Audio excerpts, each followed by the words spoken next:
Oh, It's time for probably our final episode of Sonic, maybe. Unless it gets really, really complicated and they introduce a bunch of new shit. mhm. Like, can you imagine if it's just like, just kidding, you're going to play Sonic Hood, Sonic Brotherhood. It's time to enter an RPG format. Mhm. I bet that would be really good. I I bet hear that, it. Yeah, yeah, great. I bet this game uh should probably tweet. They'd be like, hey, how would you like to do touchscreen text with a mouse? Oh, I would love it. According to our fave, Bobby Schroeder, not great to do. Alright, we don't need to be here. I was testing some stuff. Alright, so switch maps to Chaos Island. We have 100% mapped. So here's the thing. We have to get, this is not Choo Choo Charles. That'll probably be our next long form stream, Scott. We're about to finish this game. So what I'm thinking, nope, this is not the island I need to be in. Not right. It's, God, I don't. Okay, I think Were it's you in the right place? no. I was in the one with a bunch of towers. Okay. So what we need to do is long form. I don't know why, but my chat. There we go. I was trying to get chat to work. Yeah, I guess by long form you probably mean like a long stream as opposed to a long play So I was thinking earlier or today, series. we Yes. need to get a Yeah. bunch of these heart containers for Sage, right? Yeah. And that would require going all the way around the island and trying to find those ones. But I still need like 55. But you know what might be easier? Fishing. Return to fish. Because you can buy one for two. Mhm. That's like 4 fish. For Hey, would you like yeah, to try? see, That's like, as many as I'll 2. let you borrow oh, it's a 5. ride. That's still not Mm, not terrible. big fucking crowd price gouging us. So today, one of my favorite things that happens in my life is that I have slowly become my work known as the guy that knows a lot about Sonic the Hedgehog. And I know less about Sonic the Hedgehog than like you or Bobby Schroeder or you know most people that are like into Sonic the Hedgehog. But I'm into it more than the average person. Oh yeah, by far. And so I get to a big rainbow colored frog. So today we had some new folk and I do not remember how it got started, but someone mentioned like the 90s comics for Sonic. Mhm. And I was like, oh, you want to learn about Ken Penders? And it's so much fun. Yeah. I think at some point you'll recount that well enough that you'll be able to like recite the article. I read it more often than not. I'm either reading it or I'm not reading it. Oh, that's a golden chest. That's 3. Oh, I don't know if you watched that latch, but it was not having a good time. I didn't notice. I probably should have, I guess 5 fish tokens is not nearly as much. I thought they were only 2. So this is gonna make it a little bit slower than anticipated. But that's the problem. I don't know if it would be faster to go find them.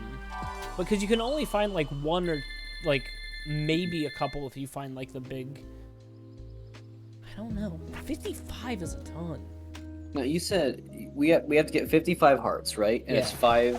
five coins per heart, right? Yeah. Or 5 fish medals. So we only need 250. Wait, no. Oh. Hold on. Oh. No, I'm doing the math wrong on that. No, wait. No, you're I'm not. You're right. Yeah. You're right. So we're almost there. This is not that. Yeah. You got like 40 some off that very first gold coelacanth, so Yeah, but the starfish is gonna be 8. yeah. That's okay. Like, it's not okay. We really, one of my early stream ideas was to do. I guess I can say it now because it's no longer a total surprise. I want to do Sega Pro Bass Fishing or Sega Bass Pro Fish. I don't remember. It's one of those. Yeah. Anyways, I wanted to play that as like a secret. But it's been so long since we've started streaming and we still haven't ever done it. We should probably do that at some point. Probably. But then it would feel weird if you wouldn't be the one playing it, you know? Because you always do the fishing. But you can fish. Fishing. But it wouldn't be the same. We'll need to get the sound effect where the fishing. Yeah. I guess I can always just have you log into my Steam account and then. Damn it, that is useless. That is useless to us.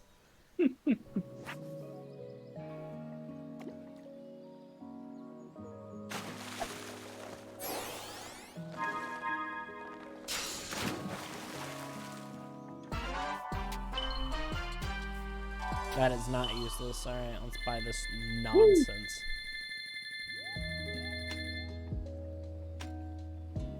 Would you like to try? I'll let you.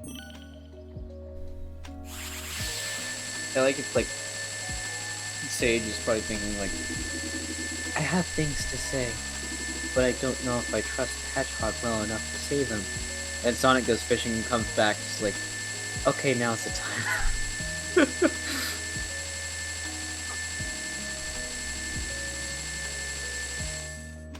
Would you like to try?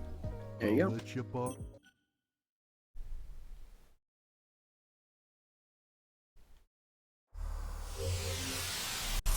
Alright. Alright, let's get talking. Oh, I gotta go to the Chaos Emerald. I forgot I don't have all the Chaos Emeralds. Were there any stages already sitting out that you can just go right to? Yeah. Will be side quests or sage. Wow, there's a lot of sages. Wow, there's a lot of sages. Okay. This one's the closest. Oh. Is one of those 50? Well, it's not a. It's you don't pay them, right? Oh, okay. It's cumulative. Yeah. Okay. Oh, you are not a first-time watcher. Don't even. You should definitely watch the procedurally generated Seinfeld stream though. It is very funny. I was there when they said they should make a sitcom and then just deadpan hard cuts went the next bit. I'm interested in this. Hey Sage, what's your favorite color? You were created by Eggman, right? Correct. My base code was compiled by him. The scope of my capabilities was vastly modified once I integrated with cyberspace, but he is my creator. Oh man, I bet he never expected his genius AI would advise him to work with me. I put forward the scenario with the highest likelihood for survival. That is all. Hold on, I got a tweet. Dad, I'm afraid that Knuckles is not here right now. Knuckles is busy in a hole somewhere. All cozy and warm in the dirt. Yeah.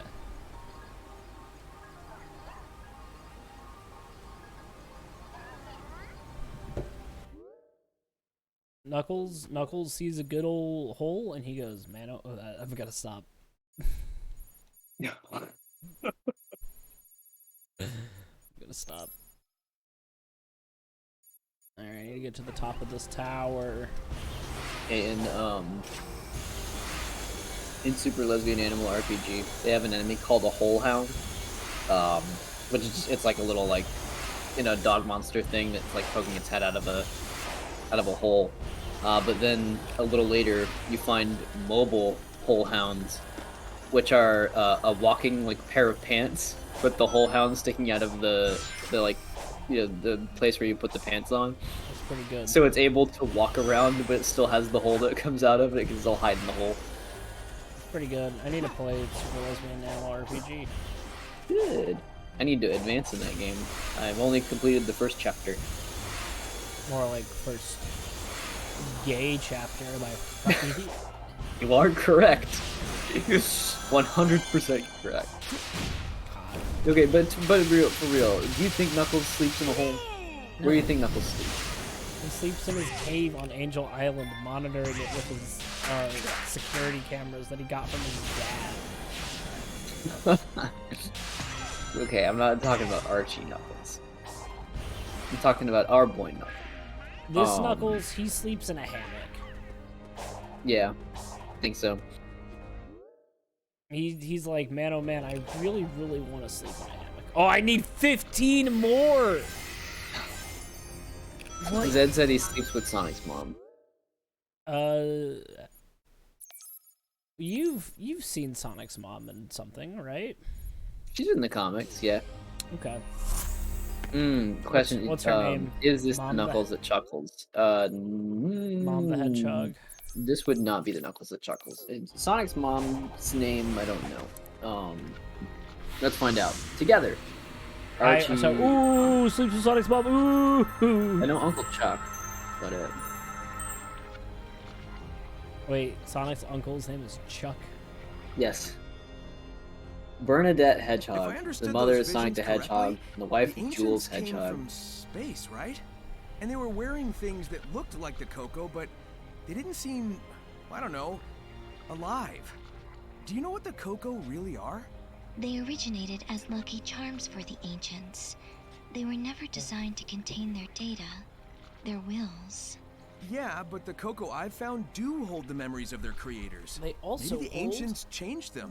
Or delicious maybe the Coco rainbows wanted to and keep their Lucky memories alive Charm after they were clovers. gone. Marshmallows. They're Lucky Charms. That was the joke. That was the entire joke. I'm gonna get this little treasure chest, which will probably be a spring. Oh no, it's hearts. I'm gonna go to the bathroom real quick. Okay. Big hype, says Zed.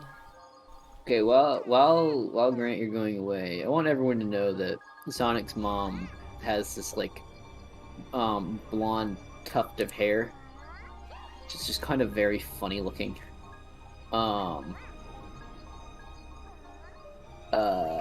Let's see. Jules Hedgehog. Oh, that's right. He got roboticized.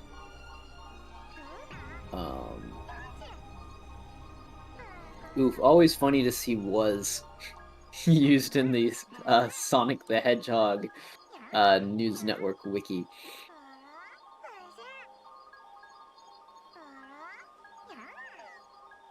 Brother of Sir Charles Hedgehog. I'm assuming this is the Uncle Chuck. Chuck.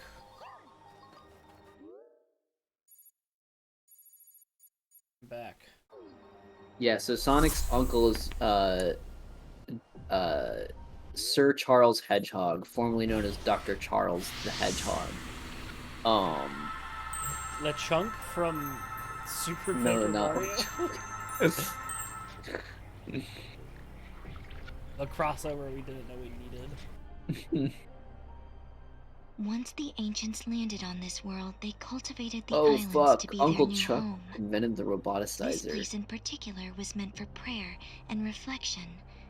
They hoped to live in peace. When they learned their enemy had followed them here, they prepared to defend this world. The walls, cannons, towers, all for a desperate last stand. That explains all the stuff I've seen on the run. I wondered if they were preparing for a fight. Now I know. This is where the ancients would gather to simply be together, to cherish those who were left. That is why they recorded everything. Their history, their aspirations, their hopes, their dreams. Wham! So they Wham! will never be Wham! truly gone. Wah! Wah! Wah! Hopes and dreams. Get a fucking Undertale reference right there. That's a classic. Nobody knows about that hidden gem. Yeah. Ever. So Okay. here's what you need to know. Uncle Chuck was the inventor of the roboticizer, which is the machine that turns flesh into metal. And basically how like Eggman would want to be able to make his robot people, right, from the furries. And you okay?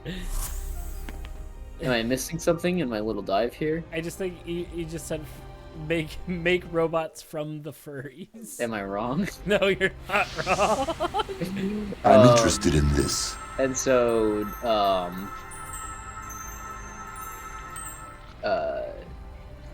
then Julian Kintober, It looks like Tails was right. The ruins were tech the sabotaged ancients the used to machine. upload thoughts into cyberspace, but and so not he their used it on bodies. his brother Correct. Jules, and They Jules was desire to turned into a archive robot, all their totally bereft of achievements, free will. And it creations, fucked and him up. Is knowledge. that Metal If they So that's Sonic? when he couldn't took in pass it Sonic between their and own raised people, him. they could pass it on to those who inherited this world from them. This way, they could pass on not only technical knowledge, but their cognizance and intentions as well. So it's basically a big old backup hard drive for everything about them. That's pretty amazing. It can hold 1 gigabyte of data. Whoa, a whole gigabyte. What if, I fucking hate these enemies, god damn it. Oh.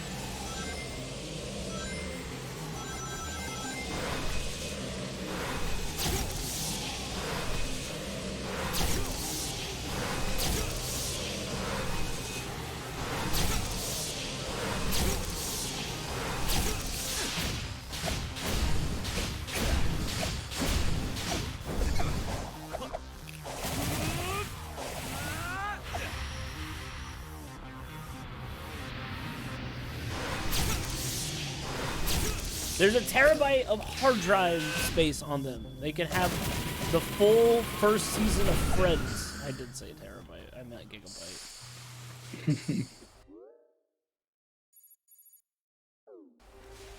Don't you want to know if Joey ended up with Phoebe? That's not a plot point.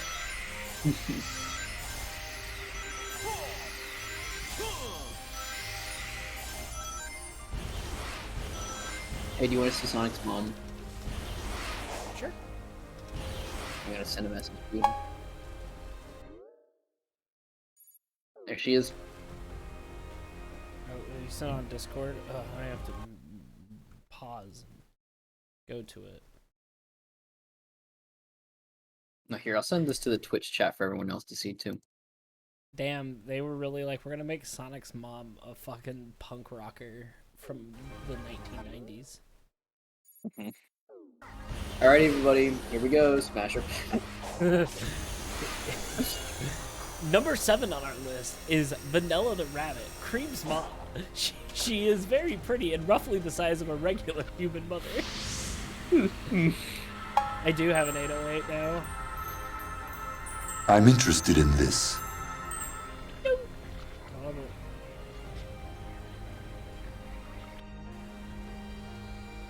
The ancients came to this world tens of thousands of years ago. The planet was still underdeveloped back then, and their technology was vastly superior Alright, I to found anything an else entire of the time. transcript of the I knew top, it felt different at the time, the top but the 100, fact that it was really alien the top was 10 surprising. hottest Sonic girls. The floating building, giant structures, cyberspace. Didn't make Yeah, Zed, sense that such Sonic's, advanced stuff in the was also comics, super Sonic's old. dad gets turned into a robot. But it all came from space, so well, By there you his go, I guess. What would uncle's this world machine look like if after the it was ancients had sabotaged by survived, I wonder.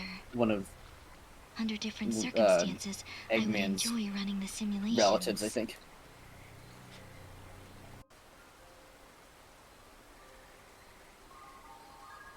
Sonic Mom Ride or Die, exactly. Listen, No, Zed, you're not Just way wait. behind on the Sonic lore, because the thing is it constantly changes and is also nuts. yeah, what we're talking about right now is officially not canon anymore, so it's fine. It's fine. All you need to know is It's at not one allowed point, to be. all you need to know is at one point there were Sonic the Hedgehog Nazi adjacent villains. It was Yeah. pretty terrible. Also, someone overdosed on LSD. That happened. Mhm. What's another wild thing that happened in the Sonic Archie comics? Knuckles is like a Jesus allegory. Oh kinda. yeah, that's my favorite. He walks on water.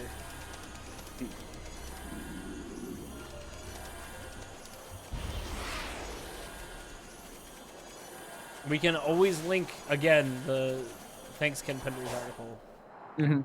As we always do. Oh, it's Kanochi! Knuckles had a younger, like, baby brother named Kneecap.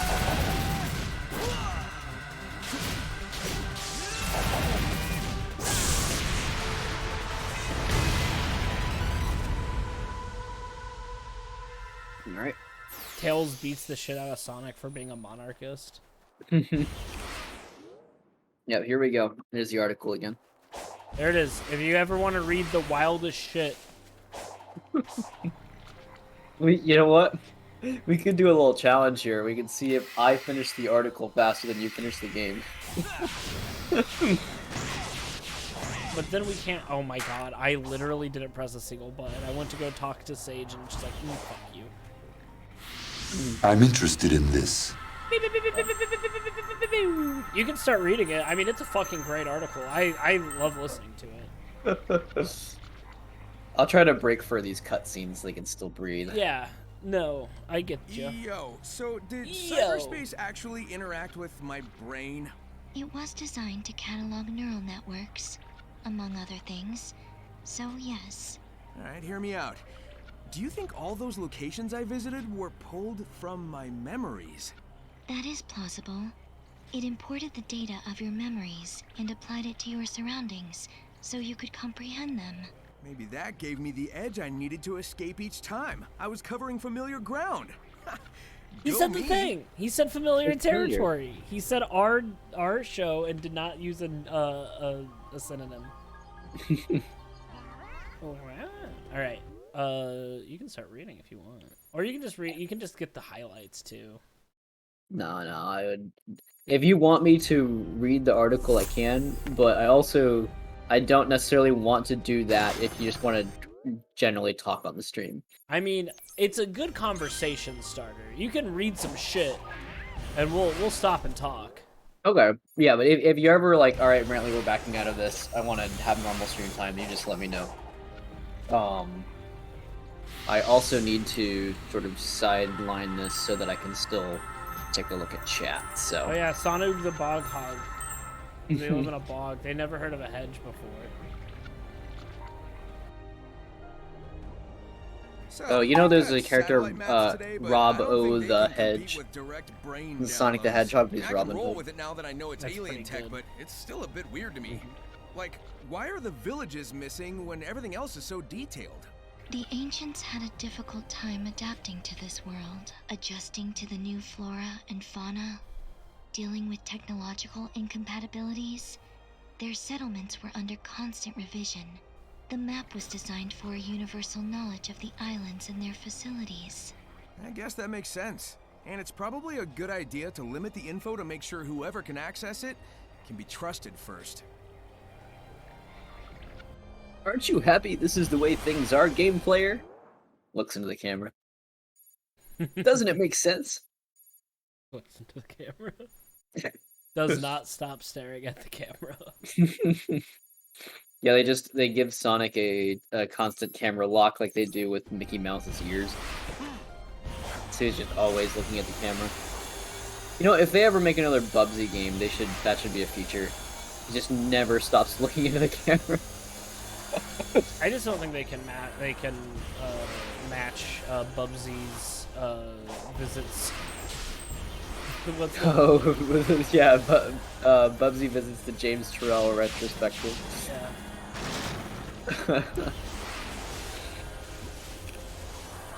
In case you've never played that, let me see if it's still around. I actually used that in a lecture once. About how to make art. Yeah. Are you About the this is about what art technology. the game technology is used for. Anything else is sinful.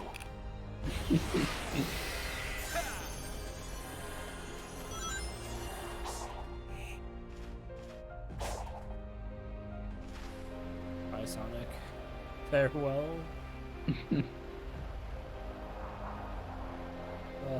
They made a standalone version of it, along with Room of 1000 Snakes, Oh, I since the love- browser version got busted. I love Room of 1000 Snakes.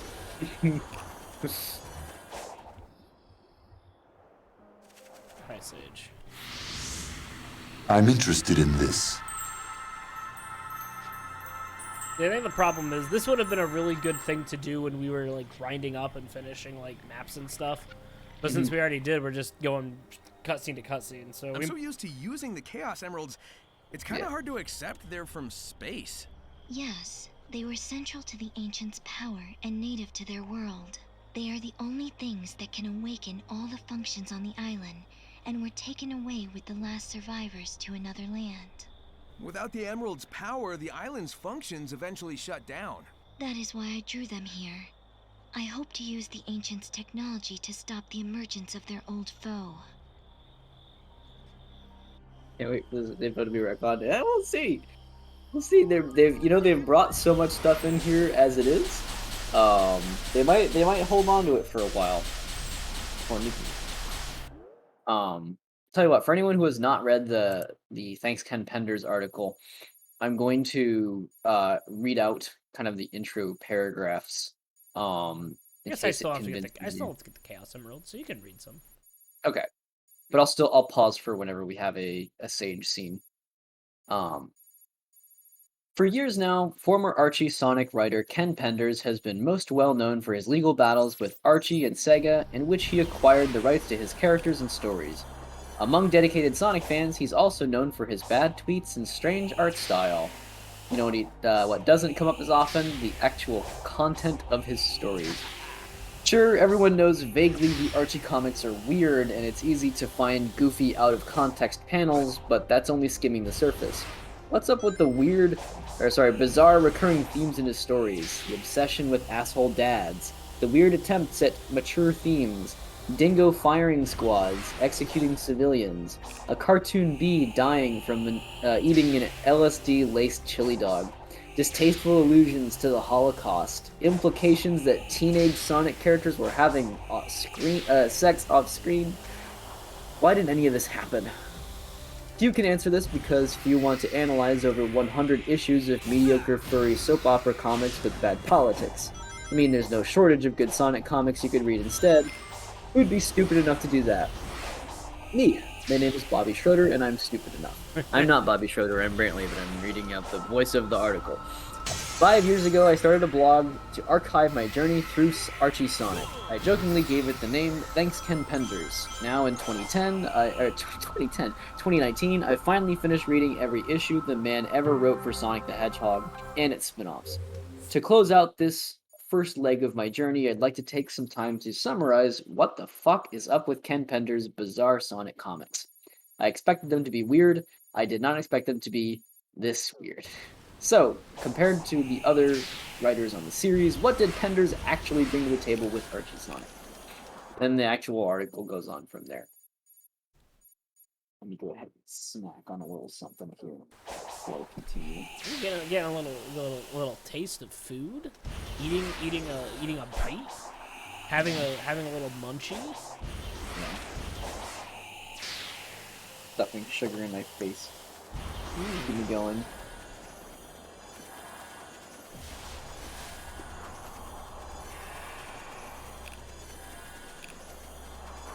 Especially at a crackle bar. Oh yeah. Hey, real quick, everyone's opinion, Mr. Goodbar, worse or better than regular Hershey's? Yeah, cast your vote. Because the real Is answer Mr. is Goodbar better than a standard Hershey's bar? better, says Zed. Okay. Grant, what's your vote? Oh, both are terrible. I don't believe that the person that made Mr. Goodbar should be shot like some people believe. But I think it's worse. What about Hershey's with peanuts, Scott? That's what Mr. Goodbar is. Yeah, that's the question. The question here is not how good Hershey is, because ultimately it's not a good experience. But if you had to say a Mr. Goodbar versus just a standard Hershey's milk chocolate bar, The less Hershey's chocolate, the better. Okay, so Mr. Goodbar gets another vote.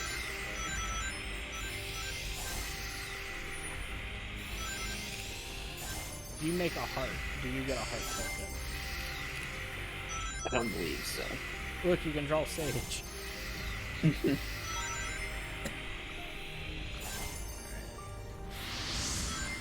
I'm interested in this. I have to get more heart pieces so you can read more. Okay, I'll do it after this. Yeah. Oh, I can skip those. I don't know why we're watching them. Because You you're can't interested in just this. take control of that last Titan, can you? I have made multiple attempts, but all failed. And this is the last one, right? I don't want any more surprises. I can confirm only 4 were constructed. Well, then let's do it to it. We're out of time. We've got to save everyone, everywhere. 2 things that I got expert historian. Have you ever seen 3 big, very smooth arcs of hair sticking out of a person's forehead? I haven't. All right. I have plenty of times. The Amy Rose, That is Amy Rose. That is from Tails, Billy Hatcher, There it is. my friend. Actually, no. Billy has 2 little stubs of hair, but he has 3 bits on his rooster cone. Let me see what Billy looks like without the hat on, though. Because when the hat's on, he only has, like... I forgot that Billy Hatcher is a real person.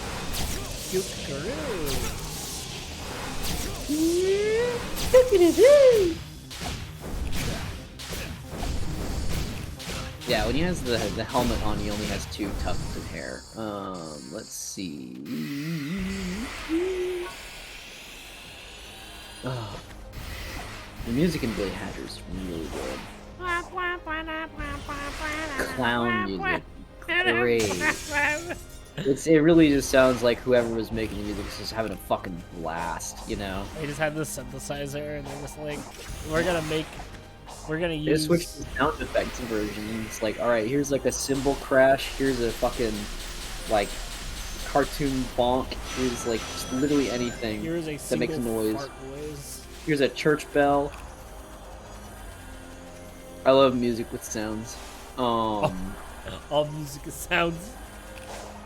I stand by what I said. Not wrong. That's what I believe. I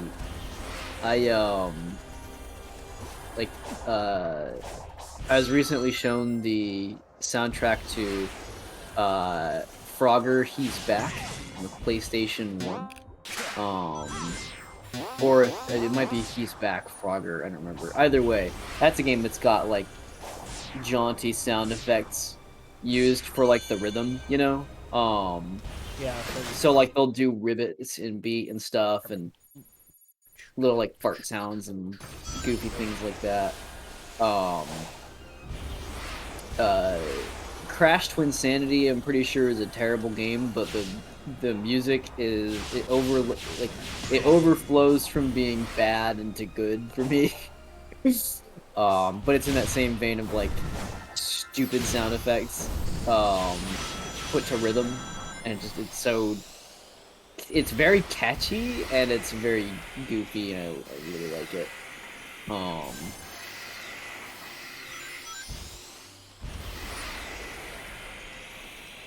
Okay, I should get back to this.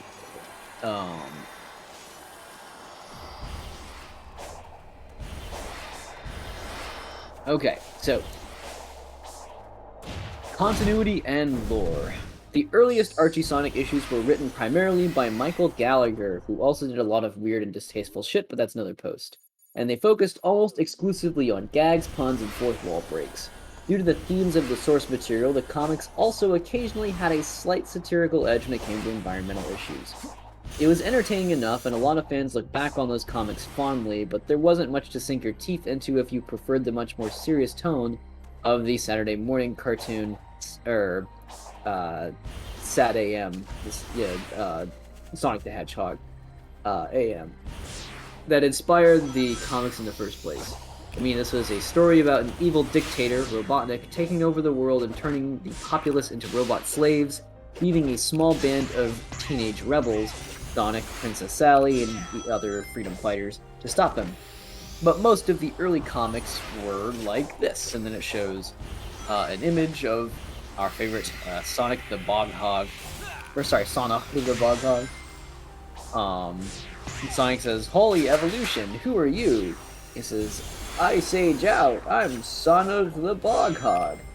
And the editor's note is that Ice Age out means chill out to us. And Sonic's like, "Bog Hog? Don't you mean hedgehog? Never heard of a hedge, kiddo. There ain't nothing around here except volcanoes and bogs." Look what I figured out. The sides of these are covered in the climbing material, so if you land on them at just the right angle. That's beautiful. Pretty good. Anyway, continue. Yeah. I like to think that Sonic the Bog Hog came from the same swamp that's featured in Higurashi When They Cry. The swamp that supposedly people are thrown into to get rid of their bodies without a trace. Swamps are notoriously terrible at that. In fact, you can make a lot of fossilizations come from swamps. Sorry. Oh, cool. This all started to change with in Higurashi it's okay though because supposedly the swamp is a portal to hell, so it's not so much like, oh, it's sinking in the bog and getting lost. It's sinking in the bog and also it's hell. Yeah. So they say. I'm not far enough to confirm or deny whether or not the bog has been used, and if so, if it's effective because it's hell in there, or if it's just because they didn't think of that.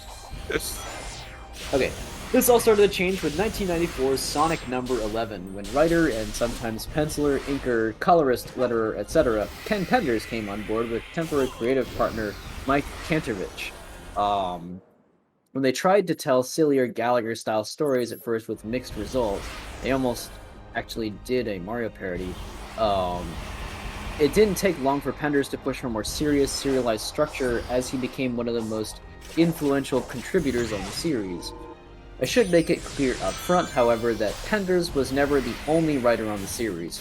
For much of his run in the late 90s and early aughts, he was relegated to writing short backup stories where Carl Ballers handled the main story in each Sonic issue. And that's not even mentioning the decade of mostly very good Sonic comics written after he quit. The idea that Penders wrote the entire series, or even a majority of it, is a common misconception, and by zeroing in on his works in this article, I'm only looking at a fraction of the overall series. Ken's serialized style was most clearly on display in the 32-issue Knuckles the Echidna series, which ran from 1997 to 1999. Now you listening, Zed? Oh no, Zed's gone! We miss Zed. Well, Zed, if you ever come back to the VOD, this one's for you. It was written exclusively by him, with art primarily by Manny Gallen. The Knuckles comics, I apologize, by the way, if I mispronounce any names. So I'm going to say Ballers. I don't know if it's Bowlers. Manny Gallen, I'm not sure. The Knuckles comics were very much one long story broken up into smaller 3-issue arcs, in a time when Sonic was handled by many different writers and artists, and therefore varied wildly in quality and style. Knuckles was incredibly consistent. If you liked the series, you knew what you were getting into every month, and it was all apparently building towards something. I'm going to skim over some of the panels, but I'll try to just ID them. We see a picture of Locke, who is Knuckles' dad, narrating about sort of the history of the Echidnas and how he's got a premonition of what Knuckles will do for them all. Premonitions of a troubled future promised readers that Knuckles and Co. were destined to save the world from a major threat in their adult years, and that the audience's patience and dedication would be rewarded. Many readers... Is everything okay? Yeah, sorry. I got a thing that said, go to the title to change Sonic's outfits, and then I realized they're all DLC. Oh. Well, that's unfortunate. I was hoping that I could get Sonic in like a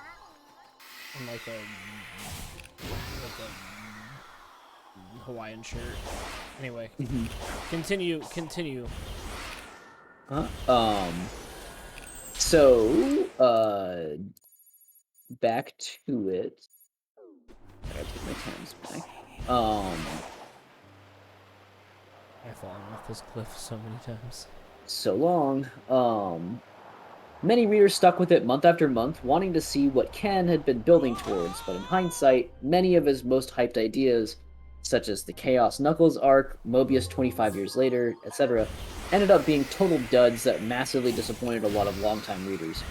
These days, most fans don't seem to think of Pender's eventual payoff, whether he had in mind. Let me reread that, sorry. These days, most fans don't seem to think Pender's eventual payoff, whatever he had in mind, would have been worth it. In retrospect, most of his stories feel more like teasers for future issues than engaging narratives in their own right, but he still has a small loyal following of people who are dying to see him finish his take on the story. Penders is more than happy to egg them on, saying he considers all of his successor Ian Flynn's stories non-canon, that the real ending will come in the form of the Lara Sue Chronicles, if that's ever released. Countless original characters. Who the hell is Lara Sue, you may be asking? Penders is known for introducing a great many new characters to the comics. This is either a good thing or a bad thing depending on who you ask. Do you think Ken Penders ever introduced a character that was a good thing? I mean, sure. Yeah. But I haven't read enough of the Archie comics in full personally to, I guess commentate on it. People really like Scourge, right? I think Scourge might have been a Penders character, but I can't be certain. He made the Horse Knight, so Right. there you go. At least I think he made the Horse Knight. Yeah. Again, Yeah. I'm not sure who made who. I just know that he wrote for the Horse Knight at least at one point. While many of the characters added in licensed Sonic media are fan favorites, such as the Freedom Fighters, Cosmo, Tangle, Whisper, etc., Pender's additions to the Archie cast were a mixed bag. Some of them, like Knuckles' love interest Julie Sue or Sally's brother Elias, showed a lot of potential and still have a lot of fans this day, but it always felt like Penders mistook quantity for quality. Included is a picture of the substitute legion of freedom fighters, and I don't know their names. Is that the one where it says, will you see them next? Yeah. Will we see the Legion again? Time and you, the fans, will tell. I sure didn't. The Sonic Wiki lists nearly 200 characters introduced by Ken, and a lot of them aren't names you would recognize. You have your forgettable but inoffensive characters like Penelope Platypus or Valdez the Chameleon, who is not Espiona. Then you have about 7.5 trillion echidnas, most of whom look extremely similar to Knuckles.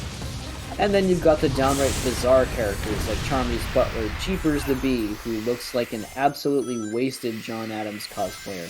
Side note, Penders made Charmy a prince. Oh, and who can forget the traitorous Sleuth Doggy Dog? Or how about the... Forgot about Sleuth Doggy Dog. There's also the human poacher, very blatantly inspired by the most dangerous game, who is named Hunter? Again, the key word is potential. Penders is a writer who has okay ideas but tends to stumble on the execution. In the hands of other writers, his characters can turn into something really special. The Return to Angel Island arc, issues 138 to 141, was basically just writer Carl Ballers giving us a fresh take on the Knuckles comics, and it was fantastic. And prior to the 2013 continuity reboot, which was sparked by Archie losing their lawsuit against Ken, many of Ian Flynn's comics revolved around breathing new life into Ken's old ideas. Of course, Ken's vision for Sonic is unique. A general lack of interest in Sonic. I love that transition. Just it's unique. He hated Sonic. Almost everyone who works on the Sonic comics these days grew up as a fan. These folks really care about these characters, even the uncool ones like Cream the Rabbit or Silver the Hedgehog, and it's clearly a labor of love. For a troubled franchise like Sonic, this is something truly special. But this obviously wasn't possible in 1993 when the kids who grew up with the Genesis were still, kids. So instead, they got a ragtag group of creatives who were available at the time, such as Michael Gallagher and David Manek, the creative duo behind Marvel's Alf comics. Why not? Sonic and Alf are basically the same character, right? And here we have a picture of the Horse Knight, Sir Connery. Like Sean Connery? Sure. He's lifting up his sword, is casting a bunch of light, and everyone's being blinded by it.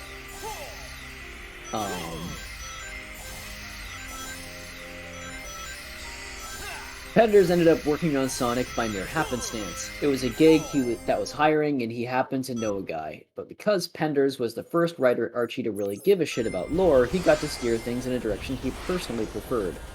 Now, there's nothing wrong with bringing in outside influences. As I write this, IDW's Sonic is trying to stop a zombie apocalypse.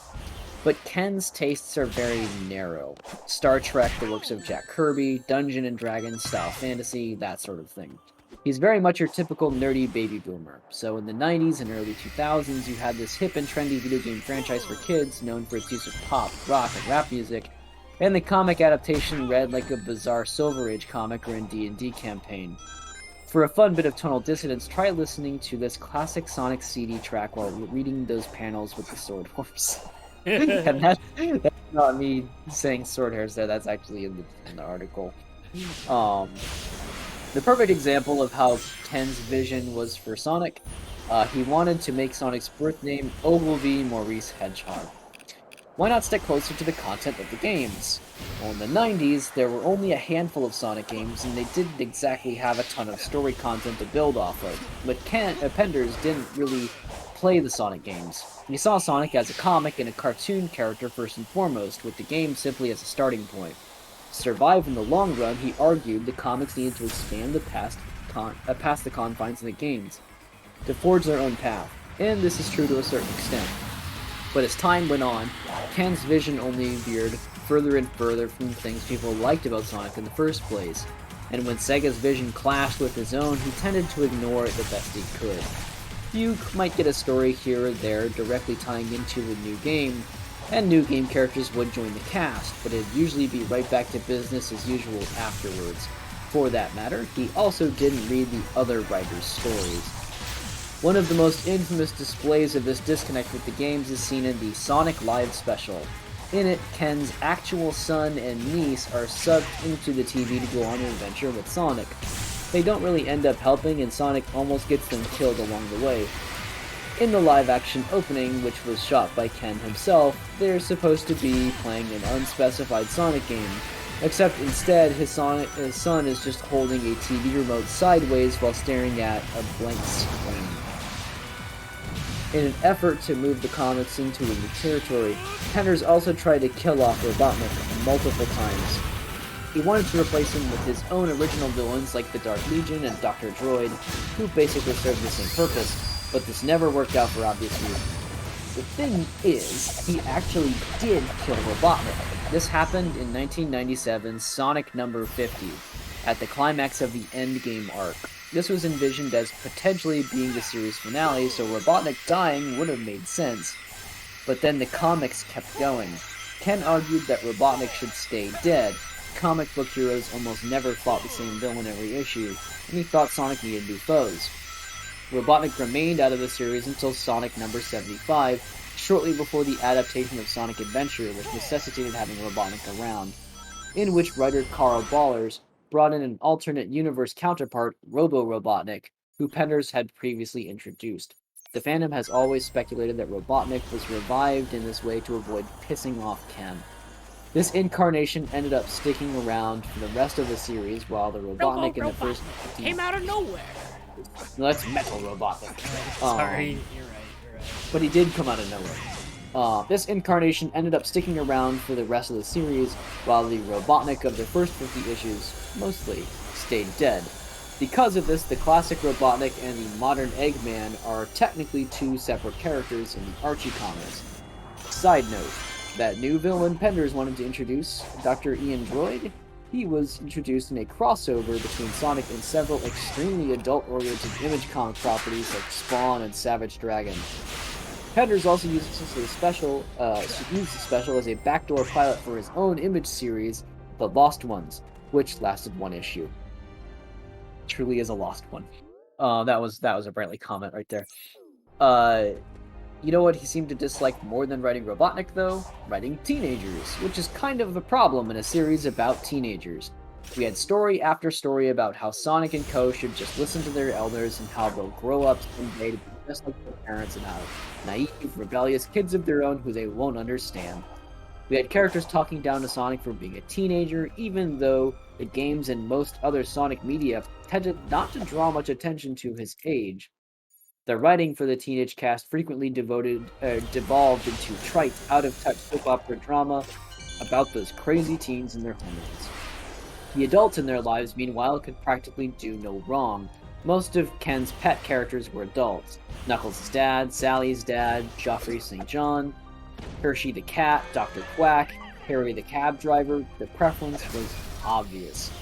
And then we have a panel of Sonic being shocked by some kind of trap, I think, and Geoffrey St. John saying, as I was saying, never send a pup to do a grown-up's job. There was one major exception, though, and that is Knuckles. As time went on, Penders made Knuckles more and more important. Knuckles became the hero of his own stories, and then a chosen one of prophecy, destined to save the world. Knuckles wasn't just Sonic's friendly rival and the guy who guarded the Master Emerald, he was Mobius's greatest hero. Knuckles slowly unlocked more and more Chaos Emerald powers over Ken's run, culminating in 2000 with his green Chaos Knuckles form, in which he literally had the power of a god. He could reshape reality at his whims, control people's minds, travel to any point in time and alter history, create matter out of thin air, and generally do anything he could think of. And he stayed in this form for over 2 years. Not that Knuckles accomplished much of anything in this time except die, but it's a comic book, so we got better. As the ultimate statement of Knuckles' importance over everyone else, when Penders explained how Robotnik had finally defeated him in Mobius 25 years later, Knuckles was the one who had killed him. So what was up with this guy's fascination with Knuckles? Echidnas.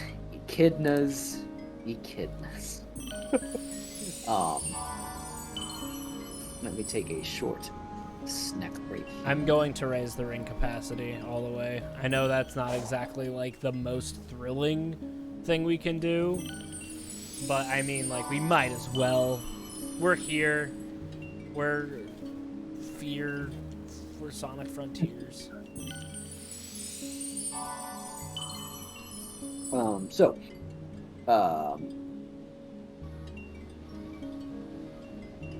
Now let's get right back to it.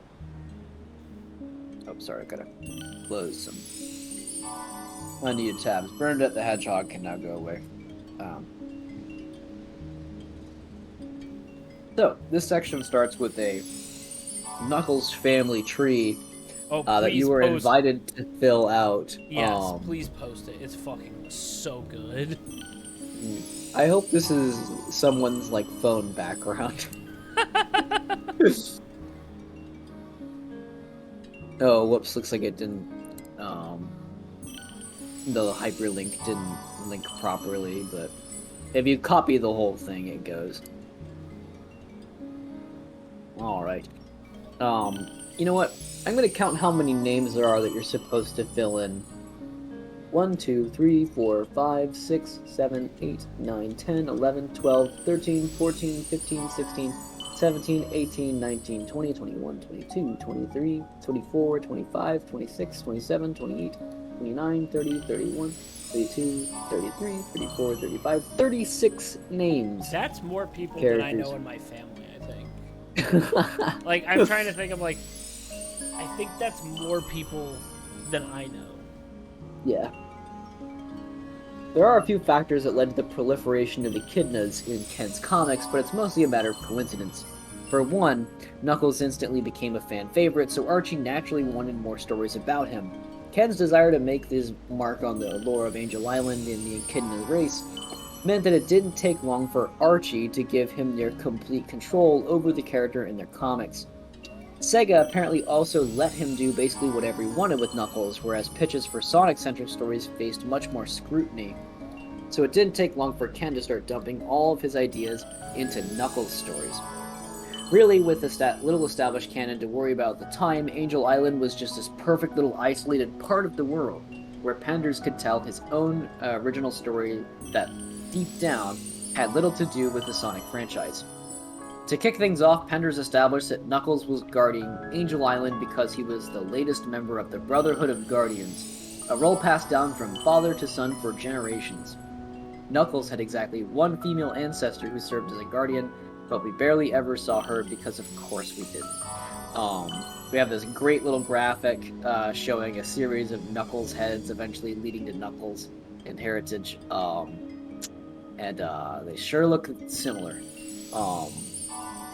It is captioned, Knuckles is the latest Knuckles in a long line of Knuckles. Penders Knuckles is not the lovable blockhead with a quick temper from the games and other media. He's more of a generic comic man. He's smart and uses a lot of big words, but he's not quite a genius. He has quips and one-liners, but he's not really funny. When he got his own series, he briefly tried to use "It's crunch time" as a catchphrase. This didn't catch on. What? Ultimately, he sounds like most other characters Ken writes. Knuckles doesn't say it's crunch time? Afraid not. When was the last time you heard Knuckles say it's crunch time? He said it like 7 times in this game. He's like, alright, Sonic, we gotta go kill the ancients. It's crunching time. Must have been... It's crunching time. That's right. They changed They retconned it. Ken Penders furious. Do you think Ken Penders tried to sue Captain Crunch? I'm gonna say no, probably not. Because I don't think Captain Crunch says it's crunch time either. But we know if he did say it's crunch time, he'd be wildly successful. And game developers around the world would Does have their... Captain Crunch not say it's crunch time? No. Are you sure? I'm pretty sure. They say crunchitize me, Captain. They do say crunchitize me, Captain, because summarize me, Captain was a really good joke that I've said 20 times. Okay, hold on. Captain Crunch catchphrases. He might say it's crunching time, but I don't think he does. Like... Jesus, where do we even start? Now I'm gonna have to dig through fucking listicles about this. Oh, I'm so glad I'm at MrBreakfast.com to see a list of the 20 most memorable cereal slogans. Do you want to guess what number 20 is, Grant? What? Number 20, puffed rice, the cereal shot from guns.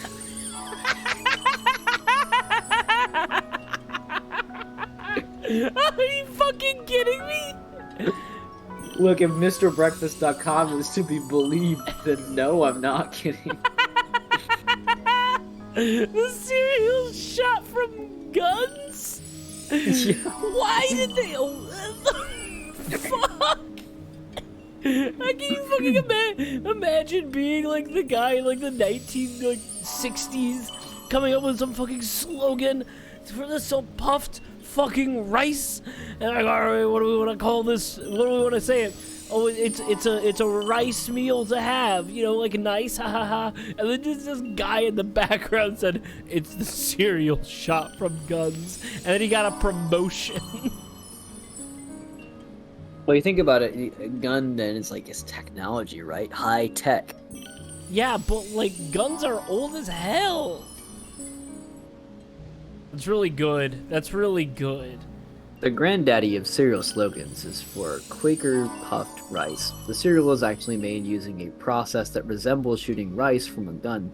In 1904, Quaker introduced the cereal to the mass public by shooting puffed rice from cannons at the World's Fair. Oh my god, I love the World's Fair. Keep going, keep going. In 1913, an astute ad man decided to promote the cereal by exploiting how it's made, and this famous yet mostly forgotten slogan was invented. God, you know what? Fuck it, we're reading MrBreakfast.com now. Okay, just to let you know though, Crunch Time is not currently on this list. But don't worry, we'll get there at number 16. Number 19 brings out the tiger in you. Tony the Tiger may be the most famous breakfast cereal mascot of all time and possible the most well known for any product. When you hear the slogan, you know exactly who the tiger is and the product he promotes.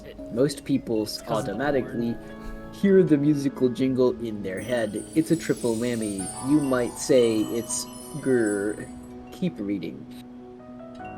Number 18. What are you eating? Nuttin', honey. This slogan for Kellogg's Nut and Honey Crunch was a study in name reinforcement. When characters in commercials were asked what they were eating, their reply of nut and honey was misrepresented as nuttin', i.e. nothing, honey. By the time the person asking figured out what was going on, if they ever did, the name of the cereal had been spoken several times, so many times that it's now in our heads forever. Number 17. It takes X bowls of your cereal to match the nutrition in one bowl of Total. This bold ad campaign would pit Total cereal against best-selling cereals in a battle of nutrition. Which was never Total. TV ads would show characters enjoying their favorite cereal only to be told by an off-screen voice that they'd have to eat several bowls, usually quantified by an exact number of their cereal to equal the vitamin nutrition in a bowl of Total. Number 16. Wait, real quick, before we go off there, that's not a bad thing. If someone was like, hey, you'd have to eat 6 bowls of Captain Crunch Berries to equal 1 bowl of Total, and I'm like, fucking tight. I'll eat 6. No, but... okay. But they're specifically meaning the vitamin. No, I know. Yeah, not the insane amount of sugar I'm about to put into my body. Mm-hmm. That is very much like a childlike wonder way to look around it, you know? Yeah. Like, damn, if I want my full vitamin C for the day, I'll have to eat this entire box of Fruit Loops. Well, good thing I'm ready for that mentally. Alright, what's number 17? No, that was number 17. What's number 16? Stays crunchy, even in milk.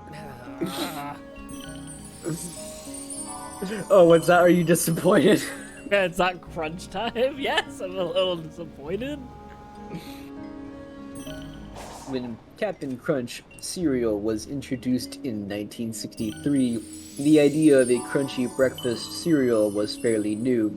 In fact, the cereal was created as a response to a study that showed children, on average, didn't care for soggy cereals. This catchphrase, along with the obvious implication of the cereal's name, may be the reason we still hold Cap'n Crunch as the standard by which all crunchy cereals are measured. Number 15, can't get Burger enough. King foot lettuce.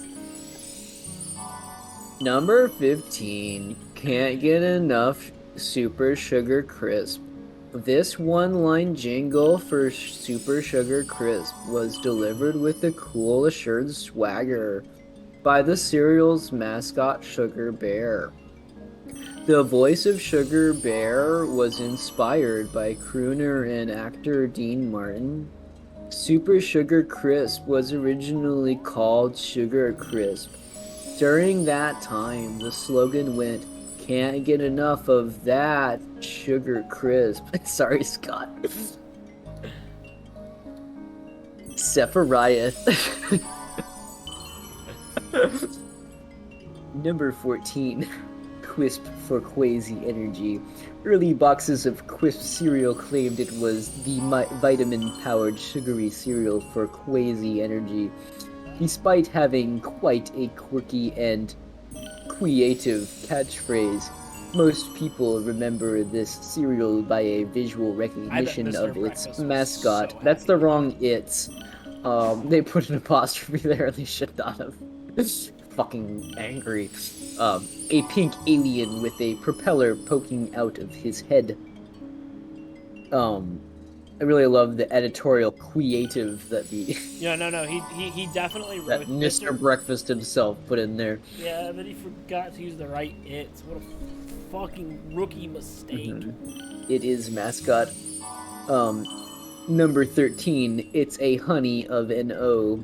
It's Honey Nut Cheerios. This was the cereal's most famous tagline throughout the 80s. A later line, nobody can say no to Honey Nut Cheerios, may have sold some boxes but never resonated in our collective memory. The cereal's current catchphrase, be happy, be healthy, is a real contender to make this list in the coming years. Number 12, kid tested, mother approved. This famous tagline for Kix cereal first appeared in 1978. The cereal itself was introduced several decades earlier in 1937. According to ads, kids liked the crisp corn crunch, while moms liked nutritional aspects of the cereal. Another memorable line was, kids love Kix for what Kix has got, moms love Kix for what Kix has not. That's fucking shitty tagline. This video, this voice, I don't know, man. I'm having a lot of fun. I'll tell you that much. Number 11, honeycombs, big, yeah, it's not small, no. According to the rest of the jingle, honeycombs got a big taste, a big crunch for a big bite. The jingle was popular throughout the late 70s and early 80s.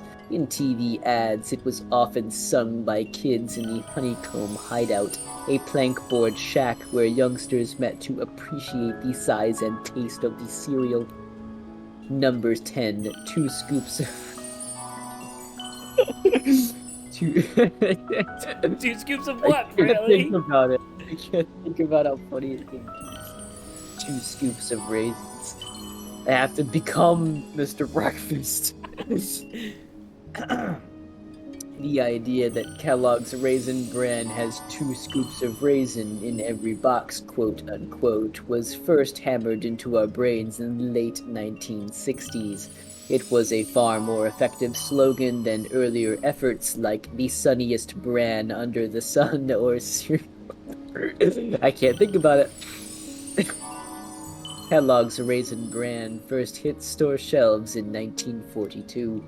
Number 9, A is for apple, J is for Jack. Sorry. I was like, do I go for a jack-off joke or do I maintain my... You are Mr. Breakfast. Remember, you're my Mr. authenticity. I am Mr. Breakfast. You are Mr. Breakfast. I'm only Mr. Breakfast, I'm nothing more. I'm just an avatar for his presence. Cinnamon toasty apple. That's the lead sentence, is just cinnamon toasty apple jacks. What does this mean, Mr. Breakfast? Cinnamon toasty apple jacks. This catchy jingle was popular from the early 80s all the way through the early 90s. The rest of this lyrics, that's what it says, changed from commercial to commercial. One ad finished the song like this: lots of crunch in every bite, just right for your appetite. Apple Jacks, Apple Jacks, apple flavor, that's right. Cinnamon toasty, apple tasty. Apple Jacks. Just saying it without the melody is killing me. You know what? Take 2. Lots of crunch in every bite, just right for your appetite. Apple Jacks, Apple Jacks, apple flavor, that's where it's at. Cinnamon toasty, apple tasty, Kellogg's Apple Jacks. He did use the right its that time. Number 8, snap, crackle, pop. These are hold on, no, I have to stop for a moment. There's a um comic, I forget the name of the, hold on, I have to try to find the name of the comic writer. Damn it, it's the comic that I sent you, Grant, about the frat that accidentally became trans inclusive. Yeah, I took the mana card. Yeah, It's what's like- the Beanie Sunday? That's the comic creator. Beanie Sunday has a comic in which it's brands trying to come up with, like, you know, woke advertising. And it's a picture, it's a drawing of a Snap Crackle Pop ad. It's like Snap Crackle Pop debuts like quote unquote honest touching ad or something like that. It's the Snap Crackle Pop characters, but they're like shirtless, and they have their eyes closed, like kind of forlorn looking down. They just have like their hands crossed at their hips. Just like in like a solemn, like standing half circle. It fucking gets me every time. Okay. These are arguably the three most familiar words in the English language which pertain to selling breakfast cereal. They were first heard in a radio jingle in 1932, 4 years after the cereal was introduced. They mimicked the sound the cereal made when doused with milk. In 1939, Snap, Crackle, and Pop also began referring to the cereal's three mascots. That was the year they first appeared together on a package. Snap had appeared years earlier as a solo act. Do you think Snap spawned the other two? Yeah. They kill they don't have a name for a fourth one, so every time he spawns a fourth one, they murder him ritualistically. Just like the McElroys. Number 7. Follow my nose. It always knows. This slogan for Fruit Loops continues. The flavor of fruit wherever it grows. The nose in question belongs to Toucan Sam, the cereal's mascot since 1963. When the tagline debuted, the voice of Toucan Sam was provided by Mel Blanc, who also created voices for Bugs Bunny, Daffy Duck, and Barney Rubble. Number 6. I'm cuckoo for Cocoa Puffs. This slogan for munchy, crunchy, chocolatey Cocoa Puffs was first heard in 1963. It was delivered by Sonny the Cuckoo Bird. In TV ads, the animated bird would go absolutely bonkers when exposed to the cereal. Most often he would repeat the tagline 3 times in quick succession. Also, he used a comma instead of a period there before most often. Number 5. The Breakfast of Champions. This famous tagline for Wheaties debuted in the early 1930s on a billboard at a minor league baseball game. Wheaties is responsible for 2 major milestones in breakfast cereal advertising. In 1926, it was the first cereal to ever have a jingle. In 1939, it was the first cereal to ever be advertised on television. Number 4. He likes it. Hey Mikey. This catchphrase for Life cereal is from the longest continuously running commercial campaigns in television history. It was 1972 when America first heard, quote, I'm not gonna try it, you try it, let's get Mikey, he hates everything, unquote. In the end, the finicky young eater liked the cereal. The Mikey character re-emerged in the mid-80s as a young adult, played by the same actor, John Gilchrist, in a tribute to the original commercial. No, Zach, John. we're reading a list of top 20 best cereal phrases, because I could have sworn it's Crunch Time was a Captain Crunch phrase, and it is not. But we're almost done. Not so far. We have to go searching some more after this. John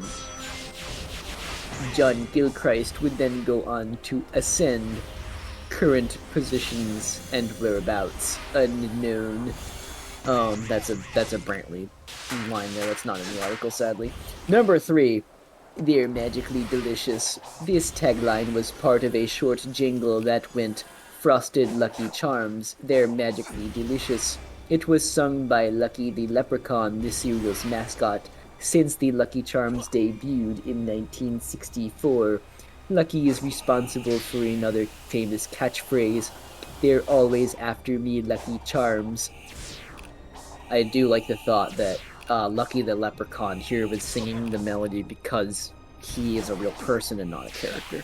Do you think that the kids trying to steal Lucky's Lucky Charms are British because the Brits constantly tried to take from the Irish? I'm gonna say yeah. That's a fair thing to say. So would you like to cast the Lucky Charms leprechaun as an icon of oppression? He is the leader of the Irish Republican Army. Number 2. Silly Rabbit. Tricks are for kids. Trix cereal first hit shelves in 1954. 4 years later, the Trix Rabbit appeared on the box. In his words, quote, rabbits are supposed to like carrots, but I hate carrots.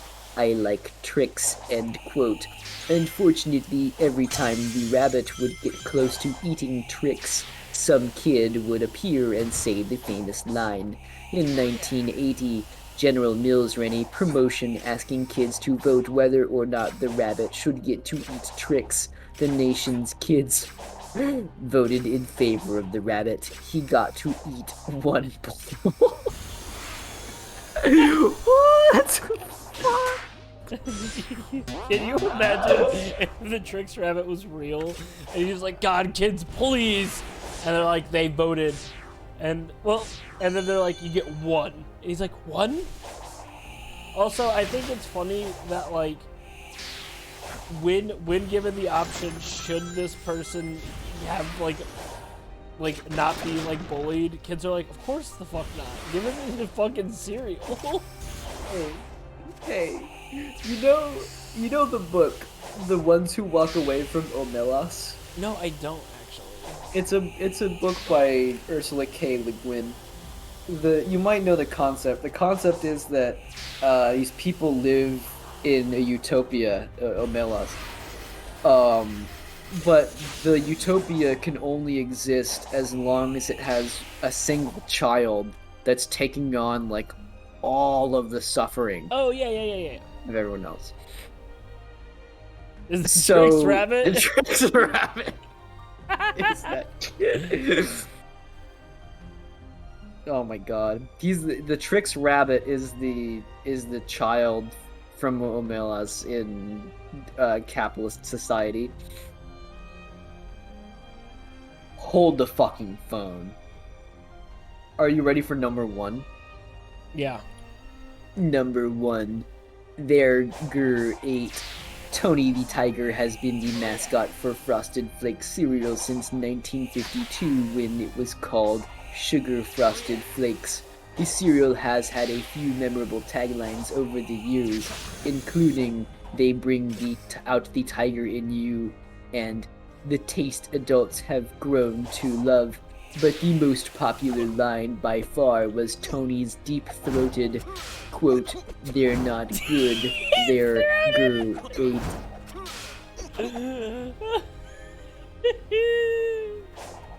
Also, you sounded like Flood from Super Mario Sunshine. I'm interested Mario. in this. No, like Mario. when Flood is talking to Mario about like, I am the Flood D, and like the whole like first 10-minute cutscene. There is a Chaos Emerald inside. All right. Your power is required to access it.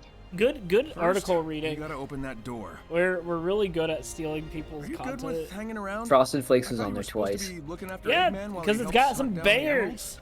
Just like everyone I wants will to be at bang his Tony side the when he needs me. Tiger. For now, we must focus on the task at hand. Use your power to start the system.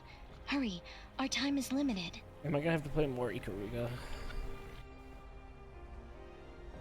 Captain Crunch quotes. Oh, this is not what I was Crunch looking time. for.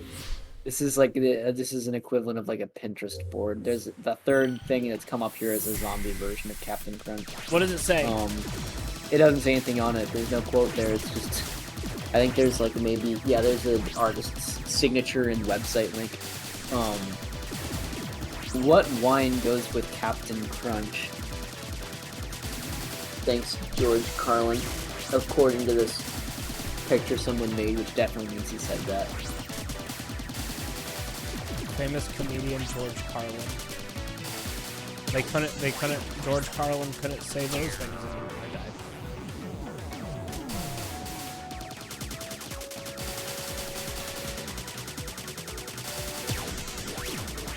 Why did I get a Screen Rant article about the most memorable quotes from Psych? There's probably something to do with Captain Crunch in there. Yeah. You know that's right. Captain Crunch Heroes Wiki. Yes, I love the Heroes Wiki. It is. What? What a Herculean task this thing is. Cap'n Crunch, fully named Cap'n Horatio Magellan Crunch, is the mascot for the popular cereal of the same name and its variations. Product history. Variations. Relation to hacking culture. What? In early 1971, a former Air Force electronics technician named John Draper, later self-nicknamed Captain Crunch, Crunchman, or Mr. Crunchtastic, was informed by his phone freak friend, John Engracia, that a toy whistle that was, at the time, packaged in boxes of the cereal could be easily modified to emit a tone at precisely 2,600 hertz, the same frequency that was used by AT&T long lines to indicate that a trunk line was ready to route a new call. This would effectively disconnect one end of the trunk, allowing the still connected side to enter an operator mode. This resulted in, among other things, the ability to place free phone calls to anywhere in the world and operator-like control over the phone system. Experimenting with this whistle inspired Draper to build blue boxes, electronic devices capable of reproducing this 2,600 Hz tone and other tones required to control trunk lines. After being featured under his pseudonym of Captain Crunch in an article in the October 1971 issue of Esquire magazine titled Secrets of the Little Blue Box, he was sentenced in 1972 to 5 years probation for toll fraud. What a lame crime. Fucking awesome, like analog hacking. Dude, classic hacking like that's wild. On May 21st, 2009, this is a section for product litigation. Judge Morrison, England used... Sorry, I just realized that, like, this is the second time that we have played Sonic Frontiers and talked about crime. Judge Morrison, England Jr. of the U.S. District Court for the Eastern District of California dismissed the case Sugawara versus PepsiCo, Inc. Emerald number 6, here we come. So, the plaintiff... earlier you said I had zero chances of winning. You change your mind yet? No, but I have not run a simulation on our present circumstances either. Ah, yeah. So, you're saying there maybe is a chance? I am saying we are in a desperate situation. The threat we face is beyond imagination. Hey, if there's even a 1% chance I can turn that despair of yours into hope, I won't disappoint. Sonic's like, Dick and Roper reference, right? It just like points at Sage like 3 different times. Oh. Non-stop debate.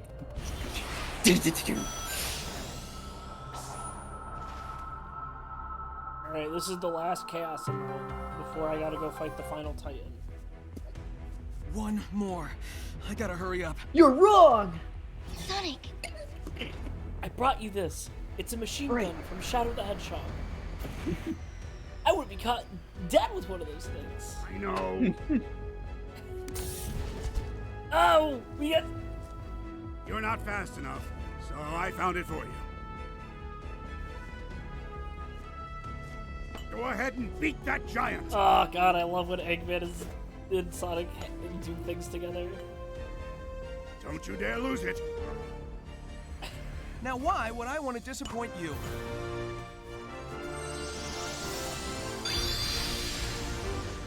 Oh, time to fuck the pain away.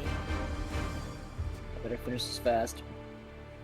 The plaintiff, Janine Sugawara, claimed that she had purchased the cereal Captain Crunch with crunch berries because she believed crunch berries indicated she was eating real fruit. Sugawara alleged that after 4 years of purchasing the product, she had only recently discovered to her dismay that the berries were in fact simply brightly colored cereal balls. The judge commented, "In this case, it is simply impossible for plaintiff to file an amended complaint stating a claim based on these facts. The survival of the instant claim would require this court to ignore all concepts of personal responsibility and common sense. The court has no intention of allowing that to happen." Supreme! I'm a big fan that it brought out a sniper rifle.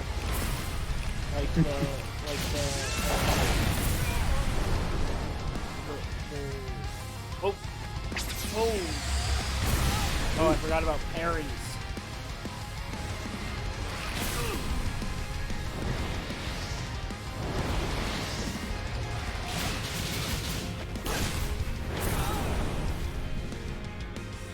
Here it comes. We got his ass. Let's get him.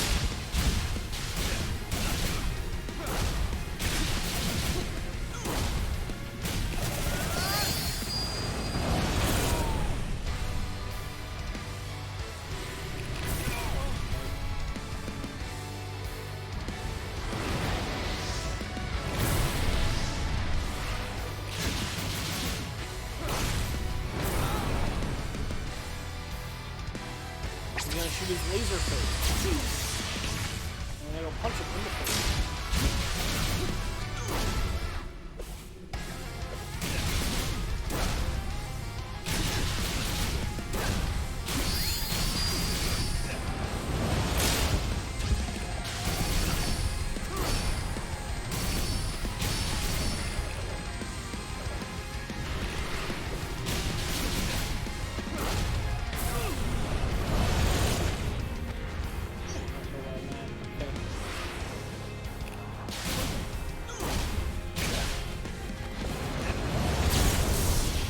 I've gone to answers.com. Someone posted, "What is the Captain Crunch slogan?"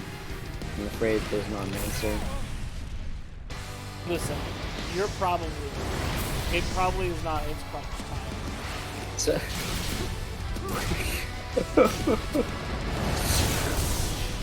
I scrolled down and there's a question. What product is you got to have Fiat Crunch slogan for? The answer is Pringles. Pringles. Spelled Pringles.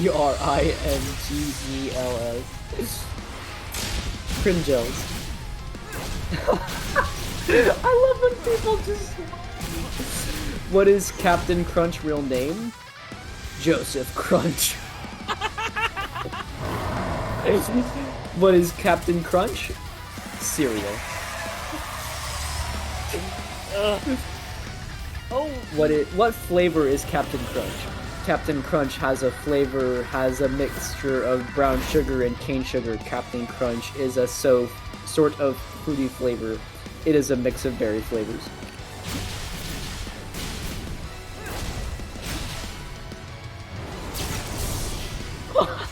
What is Zach Baggins' workout routine? I think he just runs for 3 hours on the treadmill and eats Captain Crunch. Some people have it easy. What?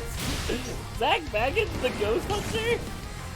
I think so. Bagans. Yeah, that's Zachary. That's what the fuck? Why would someone say that? Hate. What are the release dates for Heroes Under Fire 2005 Captain Crunch 1-3? The answer, Heroes Under Fire 2005 Captain Crunch 1-3 was released on USA 25th November 2005.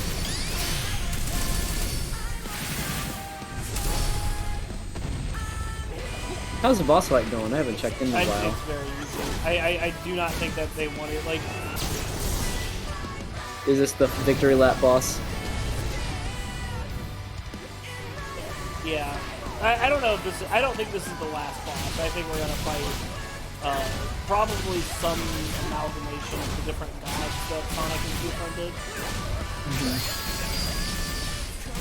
Well, I have good news. You beat me to the end of the Sonic article, even if part of that was diversion. I don't think this is the last boss. Also, I'm not doing any damage to this guy. I'm just punching him in the face over and over again. It's okay. You're allowed to do that.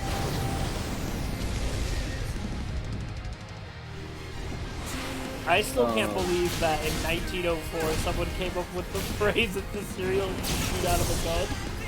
And no one, like, and I love that they shot at fucking, like, cereal at people out of a cannon. I love, like, the World's Fair is always nuts. Yeah. Oh, he's doing the sniper thing. He's gonna shoot me, and I'm the octahedron. Oh fuck! Ray, keep the shield up. You only got one shot at this. Scott said, while you were talking about cereal, I studied the thanks contenders. I now have knowledge I never asked for.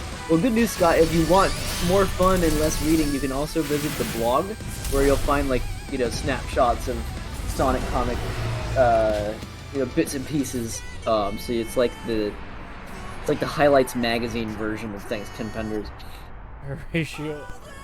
You'll have to dig deeper to get back to the actual Ken Penders stuff instead of like the stuff that came after him, like certain Sonic X comics being spliced in and things like that. But still a good time. Let me allow that. Indeed, he's a piece of work. Zach said Horatio and Pregante.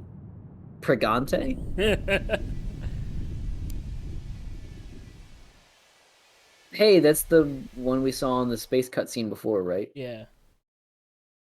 Yeah, Twitch doesn't allow shit sometimes.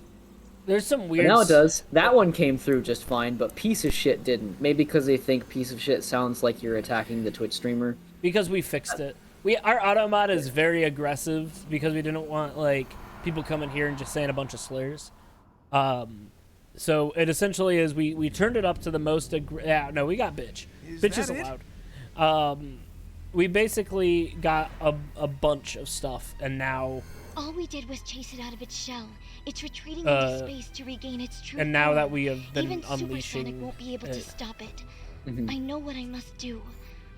I must. You know, it's weird. 5 months ago, we had to allow piece of shit with an exclamation mark at the end, which technically was different. Oh no, Eggman is sad that Sega's gonna make the ultimate sacrifice. Oh fuck yes! Let's go! I'm sorry I went over that good line read. It was really good. The Hurry. Go, fulfill your regains function. its full strength. Great. Yeah. Ladies first.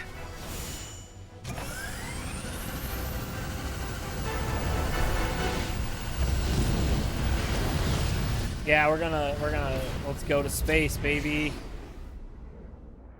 Be careful, dear daughter. Ah, that's so cute. That's so good.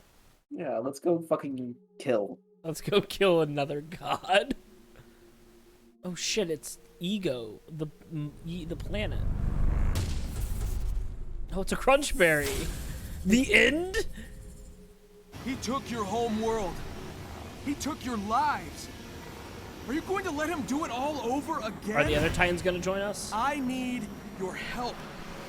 We can end this. Please. Oh, it's Ikaruga! Oh my god.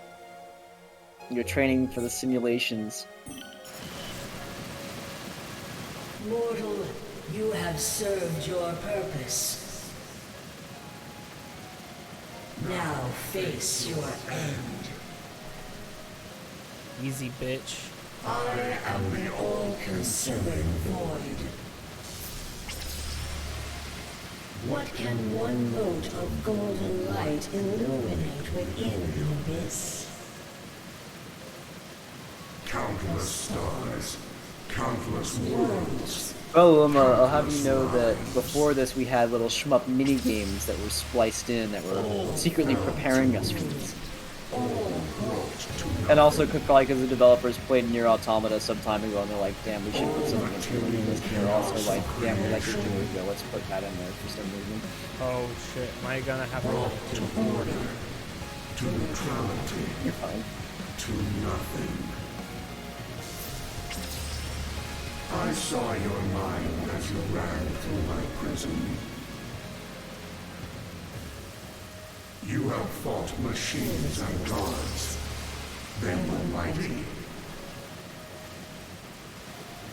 They were finite. I am infinite. I've also fought. I am nothing.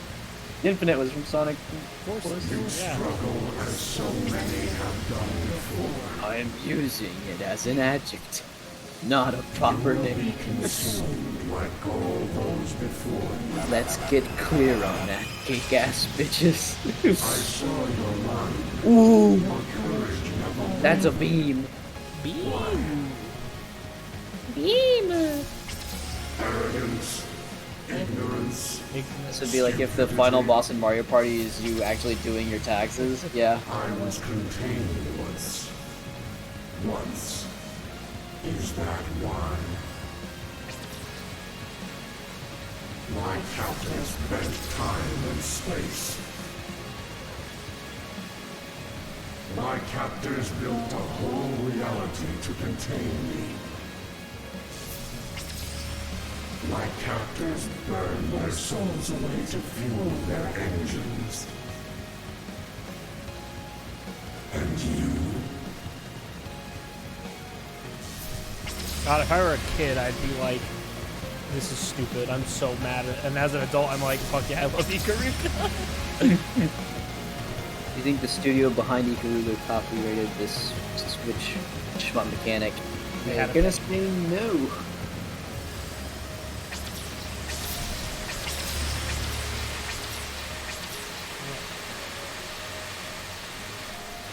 Oh my god, just barely.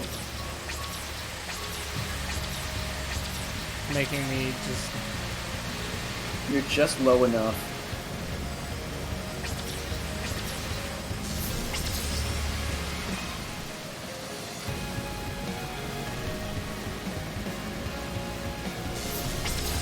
Maybe Sonic seen that real nicely. I feel I'll like... bet they didn't.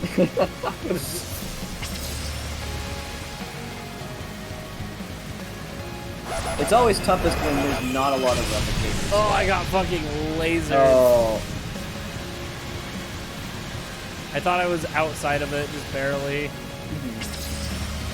I feel like if you have like a lot of people like go and rip something off, then You fly about me like a it gnat. like dissipates that feeling of like, oh, we're taking the I idea. am inevitable. I cannot be denied. I can't. You strike this incarnation with all They have to your get through the might. voiceover It first. changes nothing. You are not brave. You are not victorious. No matter what form I take.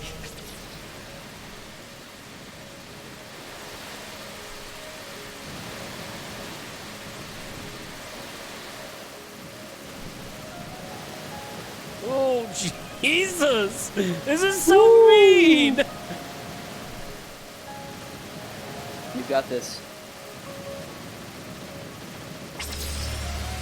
Nice work. The end comes for you all.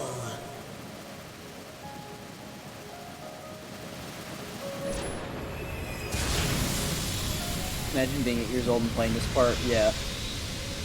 Yeah, I've like...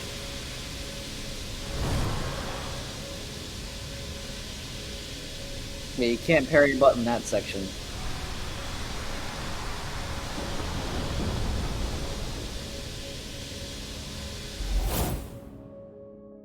Now or never!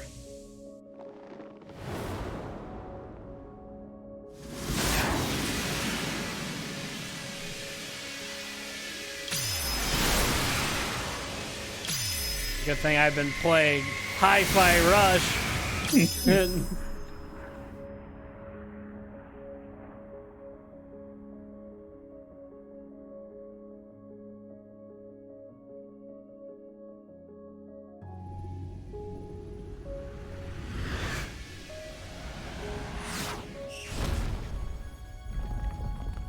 I like how they still have the health bar in the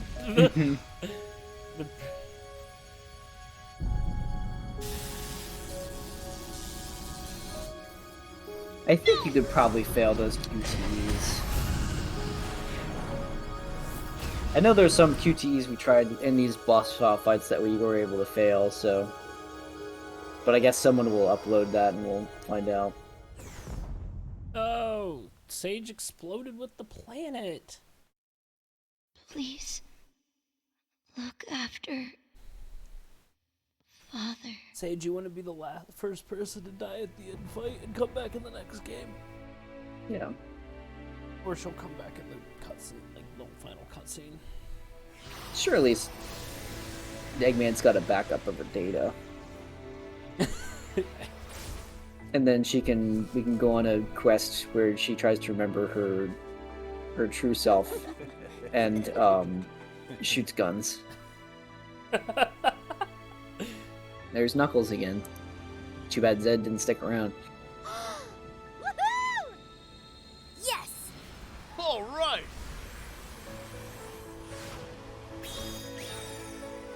Yeah,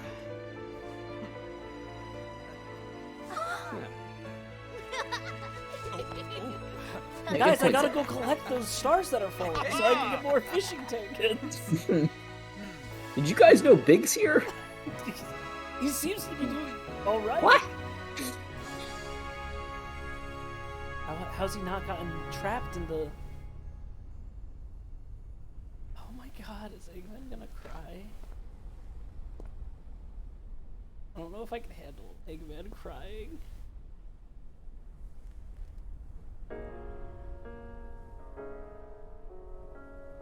Oh, you know this right here is the basis for someone's like chill hop beats YouTube video 24/7. Fuck yeah, it should be. Eggman is a vibe, man.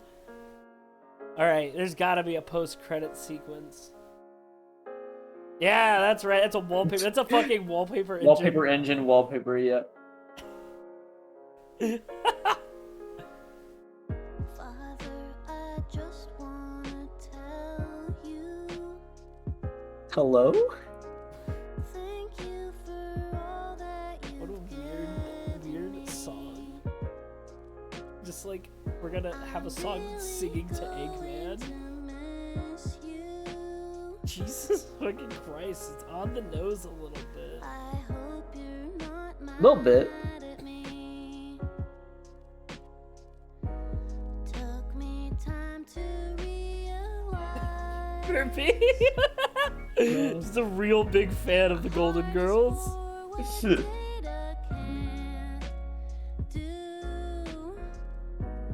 Feelings growing deep inside. They've taught me what it means to love you. I know now Ugh, that love is beautiful. I can't wait for... Oh, fucking Ian Flynn. The reason You did it, Ian Flynn. You wrote a good thing. And Maria Kishimoto. If only there was more things that Ian Flynn wrote about Sonic that I could read. Unfortunately, they don't exist. And they just don't. Quixel Mega Scans. Speed Tree. I guess that explains the look of the art in this game.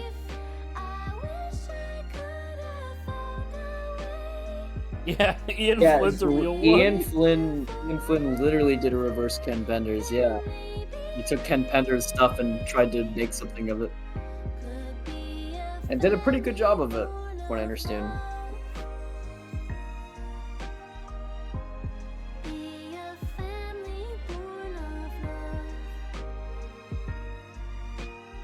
Base.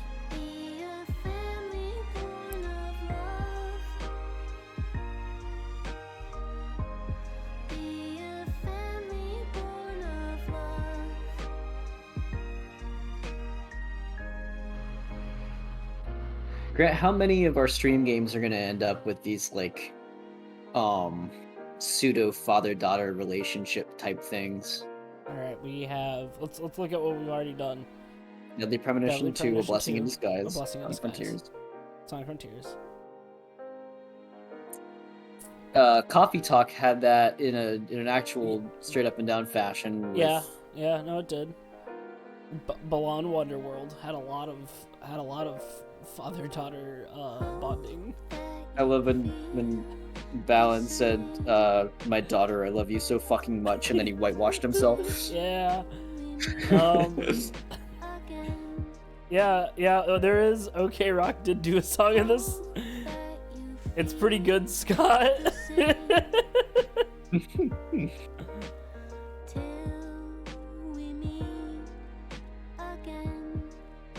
Is it the one that says "fuck the pain away"? No, that's not it. That's not that one. It's the other one. The da da. Yeah, I know which one it is. It appears on my YouTube playlist sometime.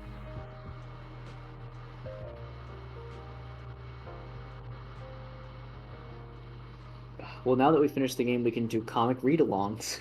Yeah. No, we gotta wait. Yep, because we've got Hero Hours Contract, we got Choo Choo Charles. We got Chugga Chugga Choo Choo Charles. Is that the full title?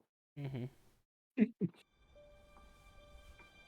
Oh shit, the Knuckles DLC. Ain't soon enough. We already got other playable characters. That was fun. I wonder if that's a DLC getting Sage back. Maybe. But I guess it's time we got moving. I know you all have big plans. Oh, everyone would. You're gonna hardly recognize me when we see each other again. I wonder if Cream and Sticks are free. Sticks! Make a road trip out of it. It'll be good to get back to my island. At least for a while. We're wasting daylight. Let's go. There we go. Ian finally got to use sticks. That's a singular one-off reference. Sonic really doesn't care that, like, Sage is dead.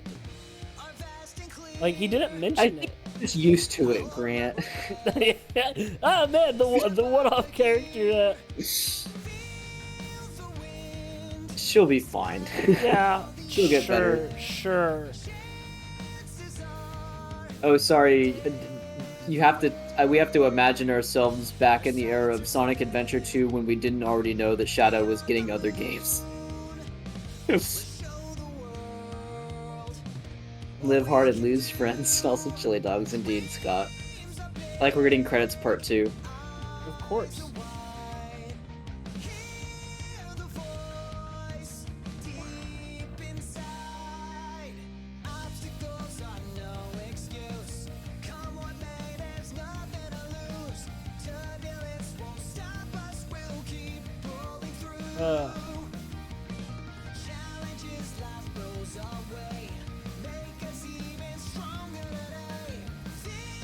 We went through that whole boss fight without making a piss on the moon joke. Aren't you proud of us? No, I'm actually a little mad. Okay, well, actually, the moon pissed on us and blew us up. Yeah.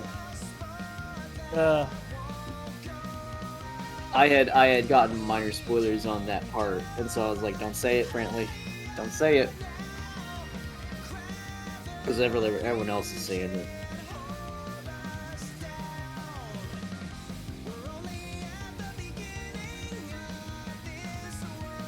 Yeah, that's true. We were shooting yellow projectiles. It's a very good point. Solid trails on them. You know, no breakage on the stream.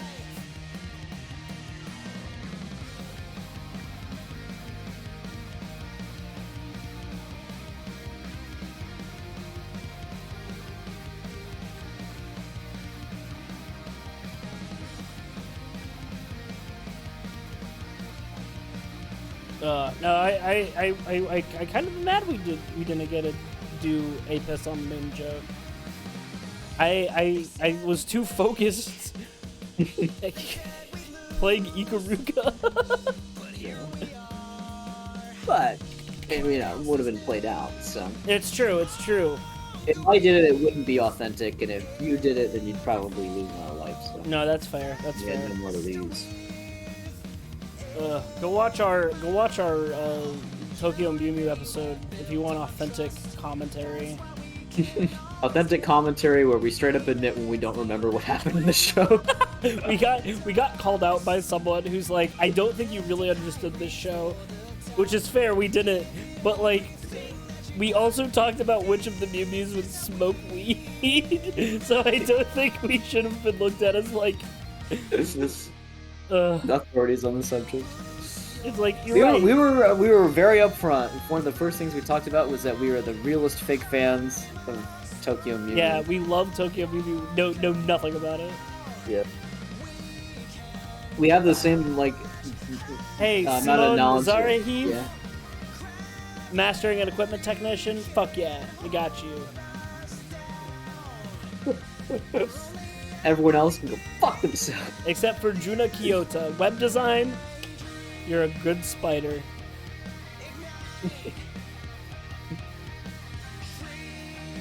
Now we're on Sega Korea, publishing Korea and Taiwan.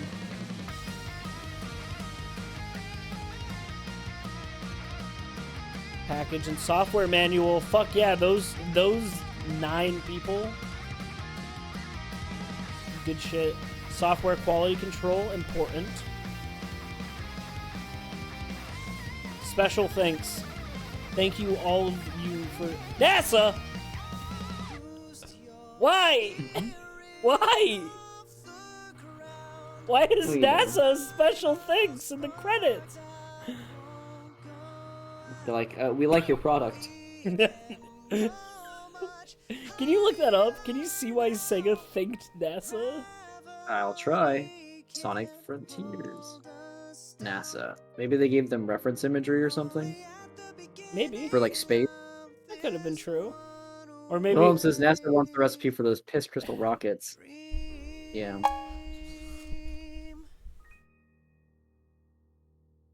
You think the that's my dream job, Scott. Oh, after credits scene. Do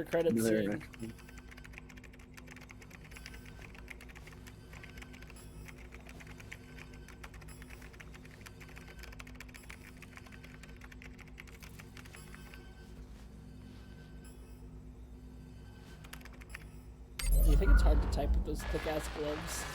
I was gonna say the exact same thing. Father? Yes! That's my girl. Yes! That's so cute. That's so adorable. Hooray! Oh, we did it! We beat Sonic. What the hell is arcade mode? I think it's just select the different... Oh, level select. Yeah, let's see achievements. I'll do that another time. But yeah, tight as hell. Jarvis. So far, I have no idea what NASA had to do with this game. It's pretty good. It's pretty good that they did it. I am missing one achievement from this game. What's that achievement? Combo Crackerjack. What's that mean? Perform Phantom Rush 50 times outside of the training simulator. It's not that hard. No, it isn't. I would just need to essentially grind it. Yeah. Well, thank y'all for joining us for our incredible... And you know what? Look, we finished on time. We didn't even need to go over.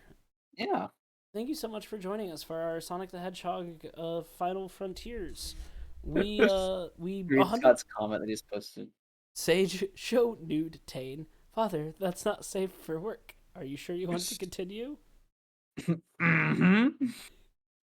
Oh shit! I'm okay. So good. So good. I will probably get that achievement sometime on my own. Or should we do it on stream, because then we get 100% on stream. Look, do it right now. All right. I don't know how many times I've done it. Doesn't 50 is not that many times to do a move, right? Well, like, the problem that we run into is I'm too powerful. Okay, does it have to even hit something, or is it just performing the move? Well, I gotta perform does it give you a... I'm guessing it doesn't have the Yeah. So I wonder if it's even possible. I might be too powerful. Let's go fight a guardian. You're gonna have to like move all of your power out of that stat, or you don't want to do that. I can't because I don't have anything to move it into. Yeah. Current speedrun time, I'm not sure. We definitely did not set the record. We took a long time. We took 20 hours. 20 hours to 100% this game. Let me check the how long to beat on average.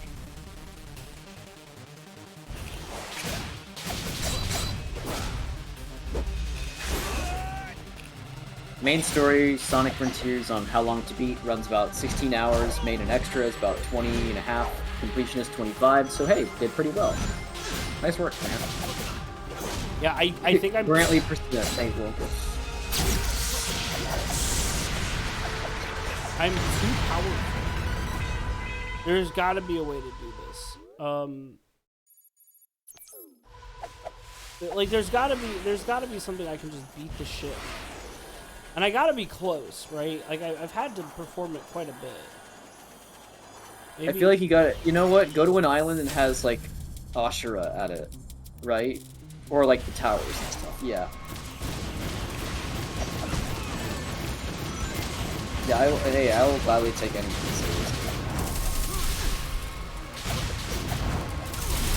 Well, I can't do it on this tower. Look up and see if there is like a way to like. Which move is it? Phantom. It's the one that you get for having too much. You get a big ass combo.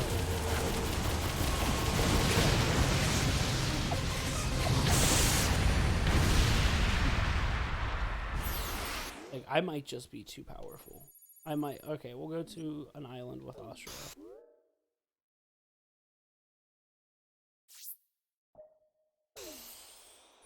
How to fill the gauge fast, blah blah blah. Abuse the sonic boom projectile. I was gonna suggest that. That's the R1, right? Yeah. Let's go see. Oh, yeah, let's go see if I can do this.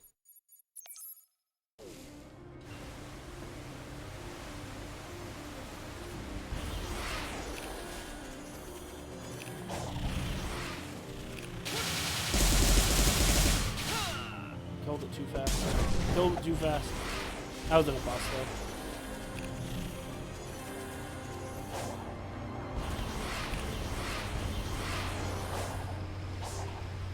You have to build up a combo of 20 hits before it activates, supposedly. Blah blah blah. It's tough because enemies die in a few hits.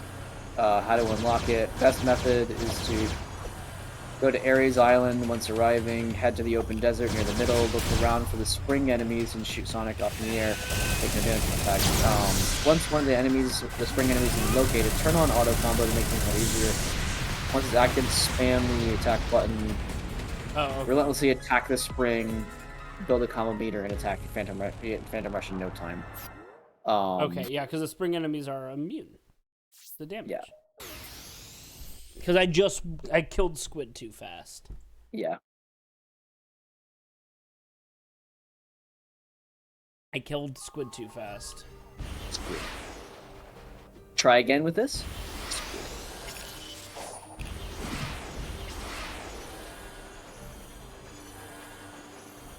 There he is. Oh! Whoop!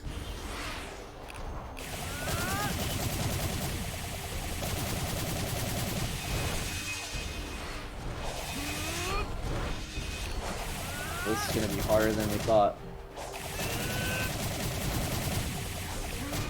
Instead of using this, you could try auto combo, so that way it locks you on automatically and keeps attacking. Okay, yeah. That's what the article suggests. Alright. Because we gotta get all the achievements, and then...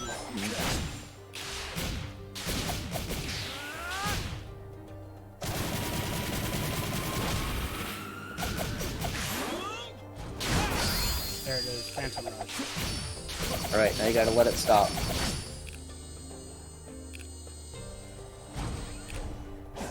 Go at it again.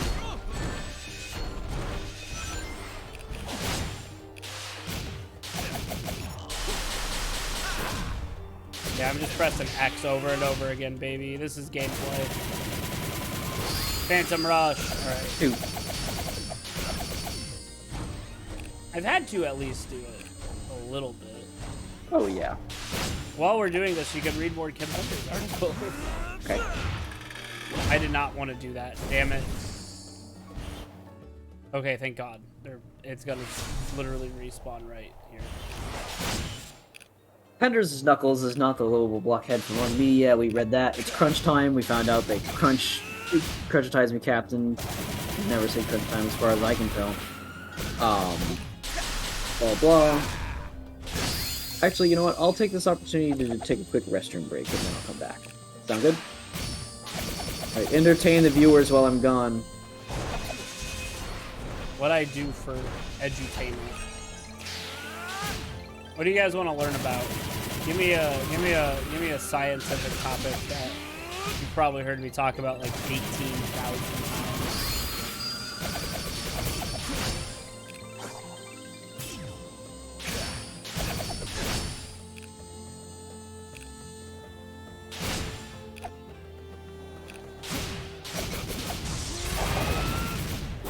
I don't know shit about fluid dynamics. I'm not a physics guy. I guess I do know that in the International Space Station, the Italians spent like a bunch of money on fluid dynamics, like to see how they move in microgravity, and they did it so that they could like move fuel and shit from like one engine to another like easily, and like all that good shit. And what's really funny about it is that the first thing they did when they figured out how to move liquids is make a coffee machine. And they call it the IS Espresso. Yeah, they made a coffee machine! Yep, and it's the first coffee machine to work in space. Which I think is very funny.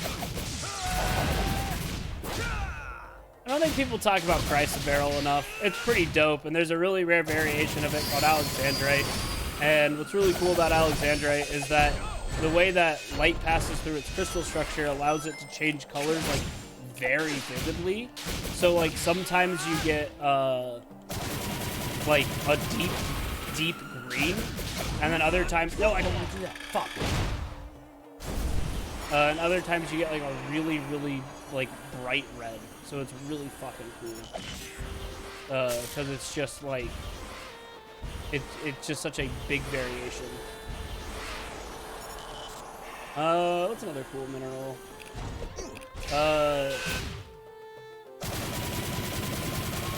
Asbestos is pretty cool. Like, other than the fact that it will kill you if you like inhale it too much.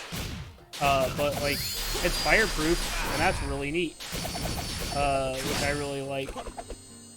Although handling it can give like the shards that like cause like mesothelioma also can just cause really bad splinters, and it sucks.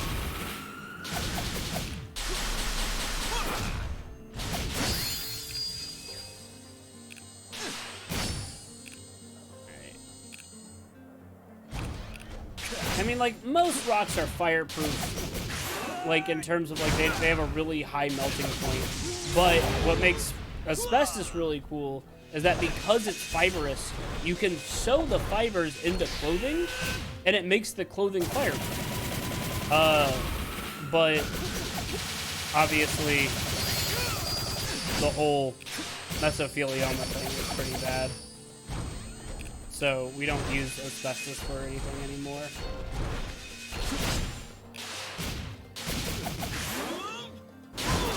There's a mineral that is also fibrous called alexite, and it's really cool because it's it has the way that it crystallizes like the little nano fiber tubes, and you're able to see through them.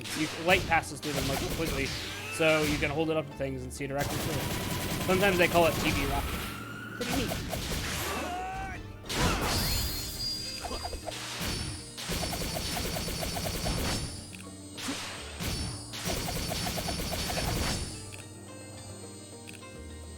Okay, I am back.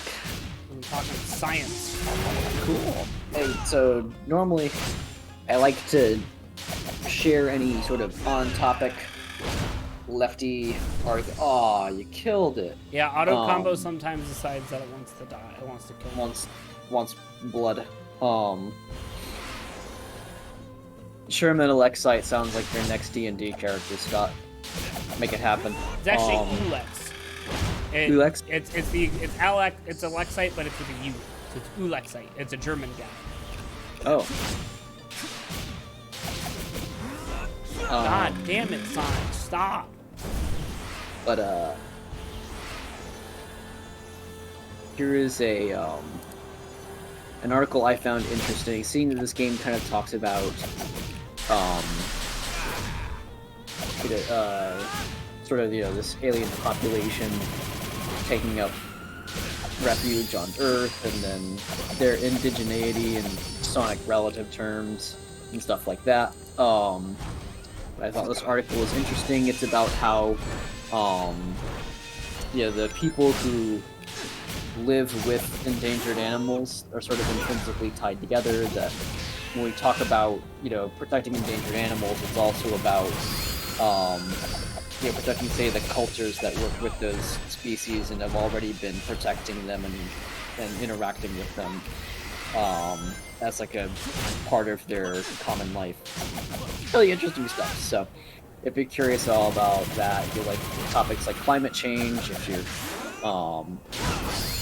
interested or involved with indigenous action, or curious about really any of those things, then there's a good article for you.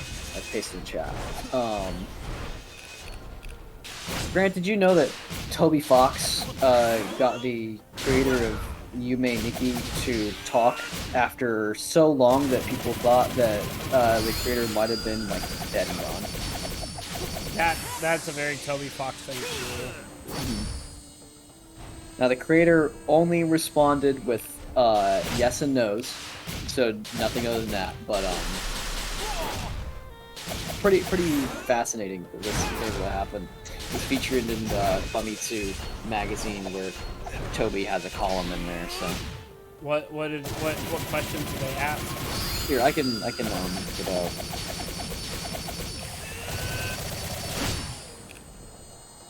I've got the article still saved just for this equation. Equation. This is a math-free stream. We don't do math here. No, Sonic, stop! I was trying to type in Toby Fox and accidentally typed in T-Boy. Which is also Toby Fox's name. Does Toby Fox have that T-Boy swag? Okay.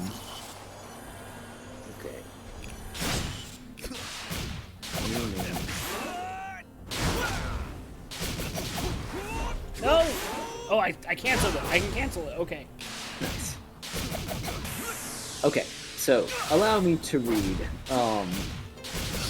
Toby's article. This is in Weekly Famitsu magazine, issue 1783.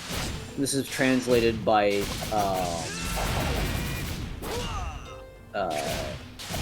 someone goes by Chart. This is Chart's translations. Actually, I'll go ahead and I will copy this. That's a lot of issues. How long has that magazine been running? Oh, a long time. Yeah.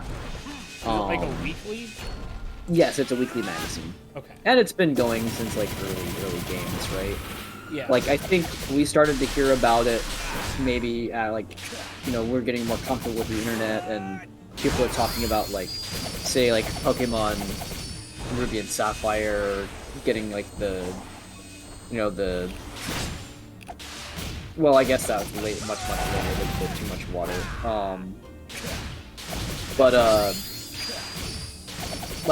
I think one of the first times I remember hearing about Famitsu was starting to hear that they were giving out more and more perfect scores. Like I know Skyward Sword got a perfect score, which is now kind of contentious. Yeah, they used to only give out perfect scores like every once in a while, right? Yeah. So that is a point of controversy, but outside of that, yeah, Famitsu is a long-running Japanese gaming magazine. Masahiro Sakurai had a column in there for a long time, but now I think Toby Fox has kind of taken up that column. What a wild thing you just said. Yeah.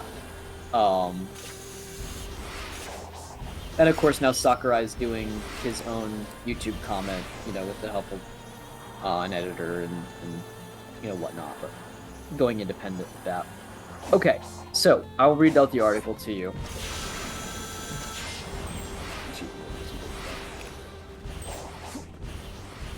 Okay, so Toby leads off with sort of an introduction. There are games made in RPG Maker 2000 that have become stars among indie games such as Off, Eve, and To the Moon, to name a few. However, there was also one free RPG Maker game before all of those in particular that shines like the sun, that continues to influence elements of games even to this day, such as Omori, Lisa, and Undertale. That game is 2004's Yume Nikki. It was made in RPG Maker, but it's not an RPG per se. There's no battles, no clear story, and no level system. The game's creator, Kikiyama, describes it as a game where you walk around a dream world with a dark atmosphere. That's the sort of game Yume Nikki is. Gameplay consists mostly of walking around a large map while looking for special NPCs who give the player effects. These effects will change how the main character, Marotsuki, looks a bit and unlocks new abilities. For example, the bicycle effect is essential as it allows you to move faster, while the famous kitchen knife effect gives you the ability to kill other characters. The world of Yume Nikki is like a dream. The sights and sounds change drastically throughout.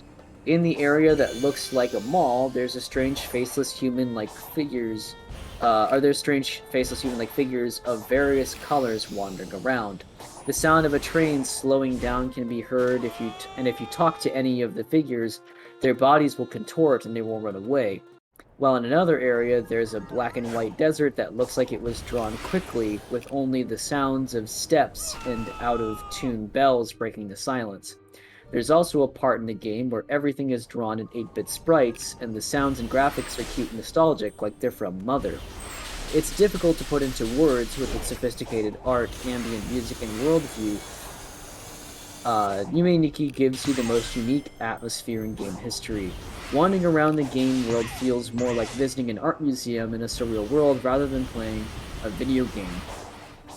Even 20 years after its release, it's no wonder why the game still has so many fans. One of the reasons it has remained so popular for so long is that the game is full of mysteries. There's no dialogue at all, and while some NPCs can be thought of as characters, the interpretation is all up to the player. There's many game creators who will explain all the secrets in their games on Twitter or something, but this has never happened with Yume Nikki. The author is one that keeps the mysteries mysterious. Much like the game, its creator Kikiyama also has many mysteries. Since the game was released, they have never had any social media accounts, and at the moment there is no way to contact them. The only thing known about them is that they made Yume Nikki. Likewise, they've also never given an interview. Until today. While they never let out any information to the outside, they have been known to accept official collaborations in the sort, and the company Fangamer, who makes merchandise for Undertale, was lucky enough to receive indirect approval from Kikiyama to make Yume Nikki merchandise. I thought I might try to use this opportunity to interview Kikiyama. I honestly thought there was no point in asking. Kikiyama's reclusiveness has, in itself, become an aspect of their game, so that's why I decided to put some voluntary restrictions on my questions. First of all, the questions can't be about the game's content. Second of all, they can only be answered with yes or no. Lastly, Kikiyama gets to pick how many questions there are. To my surprise, they said yes. That's why this preamble has become so long. 10 questions for Kikiyama. Number 1. When you published Yume Nikki version 0.10a, did you think, this is it, this is the final version? Why I asked this question? Of course, I don't mean that Yume Nikki felt unfinished or anything. There are many areas in the game and many mysteries. It's just that while playing, and even when I wasn't, I would wonder often if there was more planned. I mean, if the game was finished, you would call it 1.0, right? The answer, no. Number 2. Actually, and I'll repeat the question when I say these, because sometimes the why I asked goes on for a long time. So, when you published You Made Nikki version 0.10a, did you think this is it? This is the final version? The answer, no. Number 2. The site Vector, where you originally uploaded You Made Nikki, was home to many other games such as Cave Story and Mao no Akuji, among others. At that time, were you enjoying other free games? Answer, yes. Why I asked this question. It takes a lot of dedication to create a game like this for free, so I was curious if they were influenced to make a game by others that were around at the time. Number 3. You Made Nikki is made with RPG Maker. Before making You Made Nikki, did you ever make a traditional RPG, something with battles or level system, using the default systems in the engine, even if you don't intend to ever publish it anywhere? Answer, no. Why I asked this question. Even those who make games that are called masterpieces are all beginners at first. If you want to make a game like You Made Nikki, it would be really hard without having any experience with RPG Maker. Also, the image of Kikiyama making a game where you battle slimes or something is funny. Number 4. Did you often draw creatures and scenes in You Made Nikki's style before you made the game? Answer, yes. Why I asked this question. I used to draw weird creatures all the time during class. To me, the art in You Made Nikki felt like something that would be thought about during school or work and scribbled into the corner of a notebook in a good way. Toby's response to the answer yes about, drawing scenes and creatures before making the game. I knew it. I knew you were that kind of person. Well, I'll ask another then.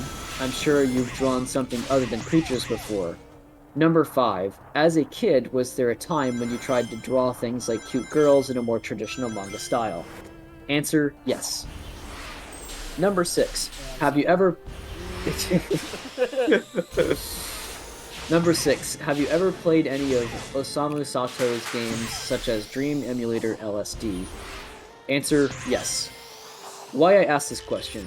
Dream Emulator LSD, designed by Osamu Sato, was released in 1998 and is the only game to predate You Made Nikki that I can see as a sort of predecessor, as in the game you walk around a surreal world and experience random strange events. I thought both the concept and setting was a lot like You Made Nikki. Number 7. Have you ever listened to any of Aphex Twin's albums? Answer, no. Why I asked this question. Aphex Twins' ambient music could have inspired You Made Nikki's soundtrack, but this could also just be because Kikiyama has a really good sense for music. Number 8. When I first released Undertale, it unexpectedly became very popular, and I became very stressed because of it. I've become more relaxed about it now, but have you had a similar experience regarding releasing You Made Nikki? Answer, no. Why I asked this question. It's just my personal experience, but while being popular is a nice thing, it's also a very scary thing for people who just want to live quietly. Number 9. Do you still make art or write music sometimes, even if you aren't going to publish it?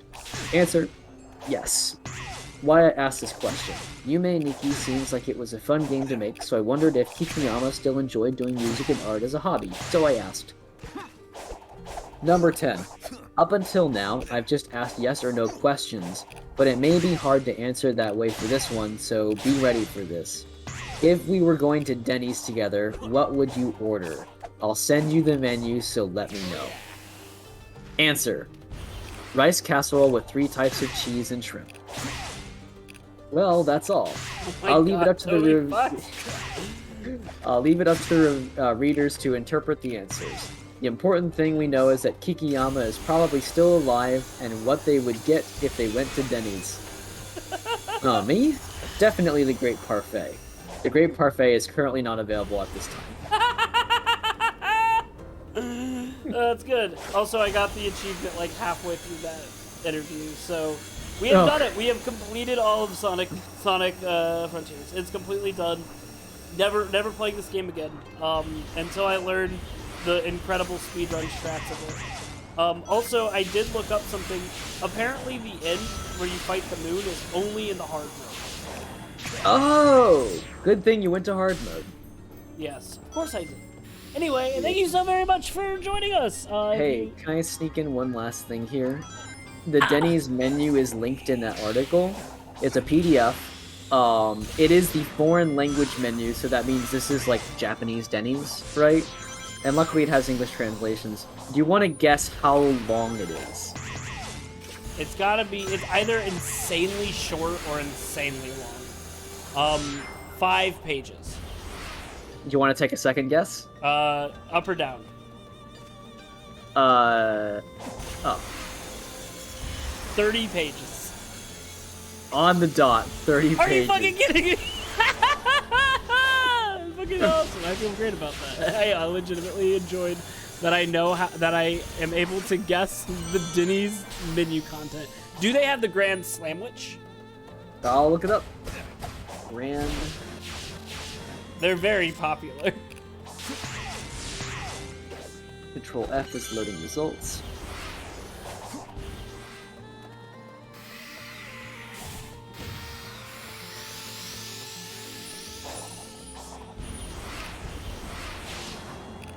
They do have what they call a grand menu section, but so far I'm not seeing anything like branded as Grand Slam.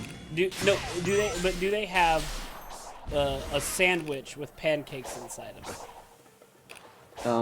Let me take a close look. Or can you just like Control F sandwich? Sure. That might that might find the Grand Slamwich, Okay, which they might not call it that because the pun wouldn't translate very well. Yeah. Grilled cheese, grilled cod roe, potato salad sandwich, grilled tomato sandwich.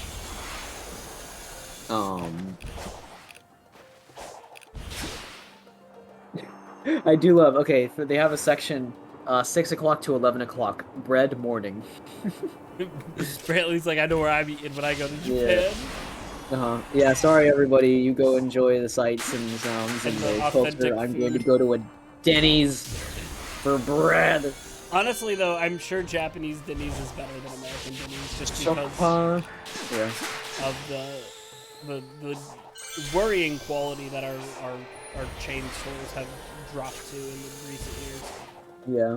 No Grand Sandwich?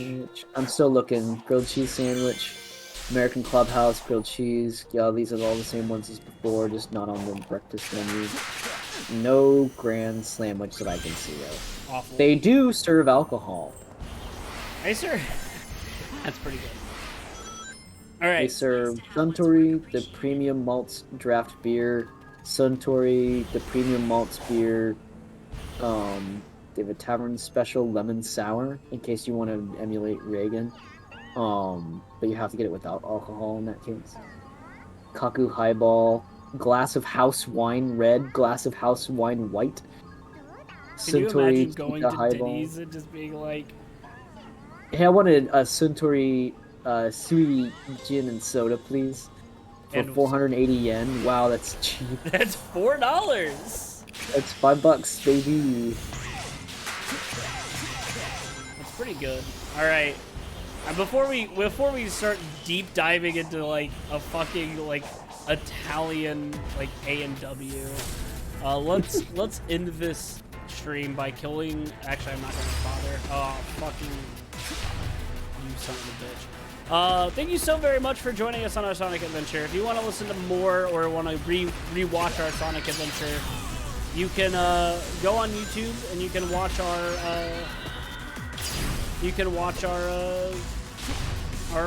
playthrough, our VODs. If you want to watch us talk about Magical Girl anime, we just did Tokyo Mew Mew. It's an unhinged episode, and I love it. It's very fun to listen to. Even if you don't know about Tokyo Mew Mew, it's very fun to listen to us talk shit about it. You can follow us on Twitch if you want to watch us play more video games. Like I said, I will be finishing. We'll be starting Hero Hours Contract 2 and Choo Choo Charles soon. But you don't have to do any of that shit because we are not your dad, but Eggman. is Sage's day.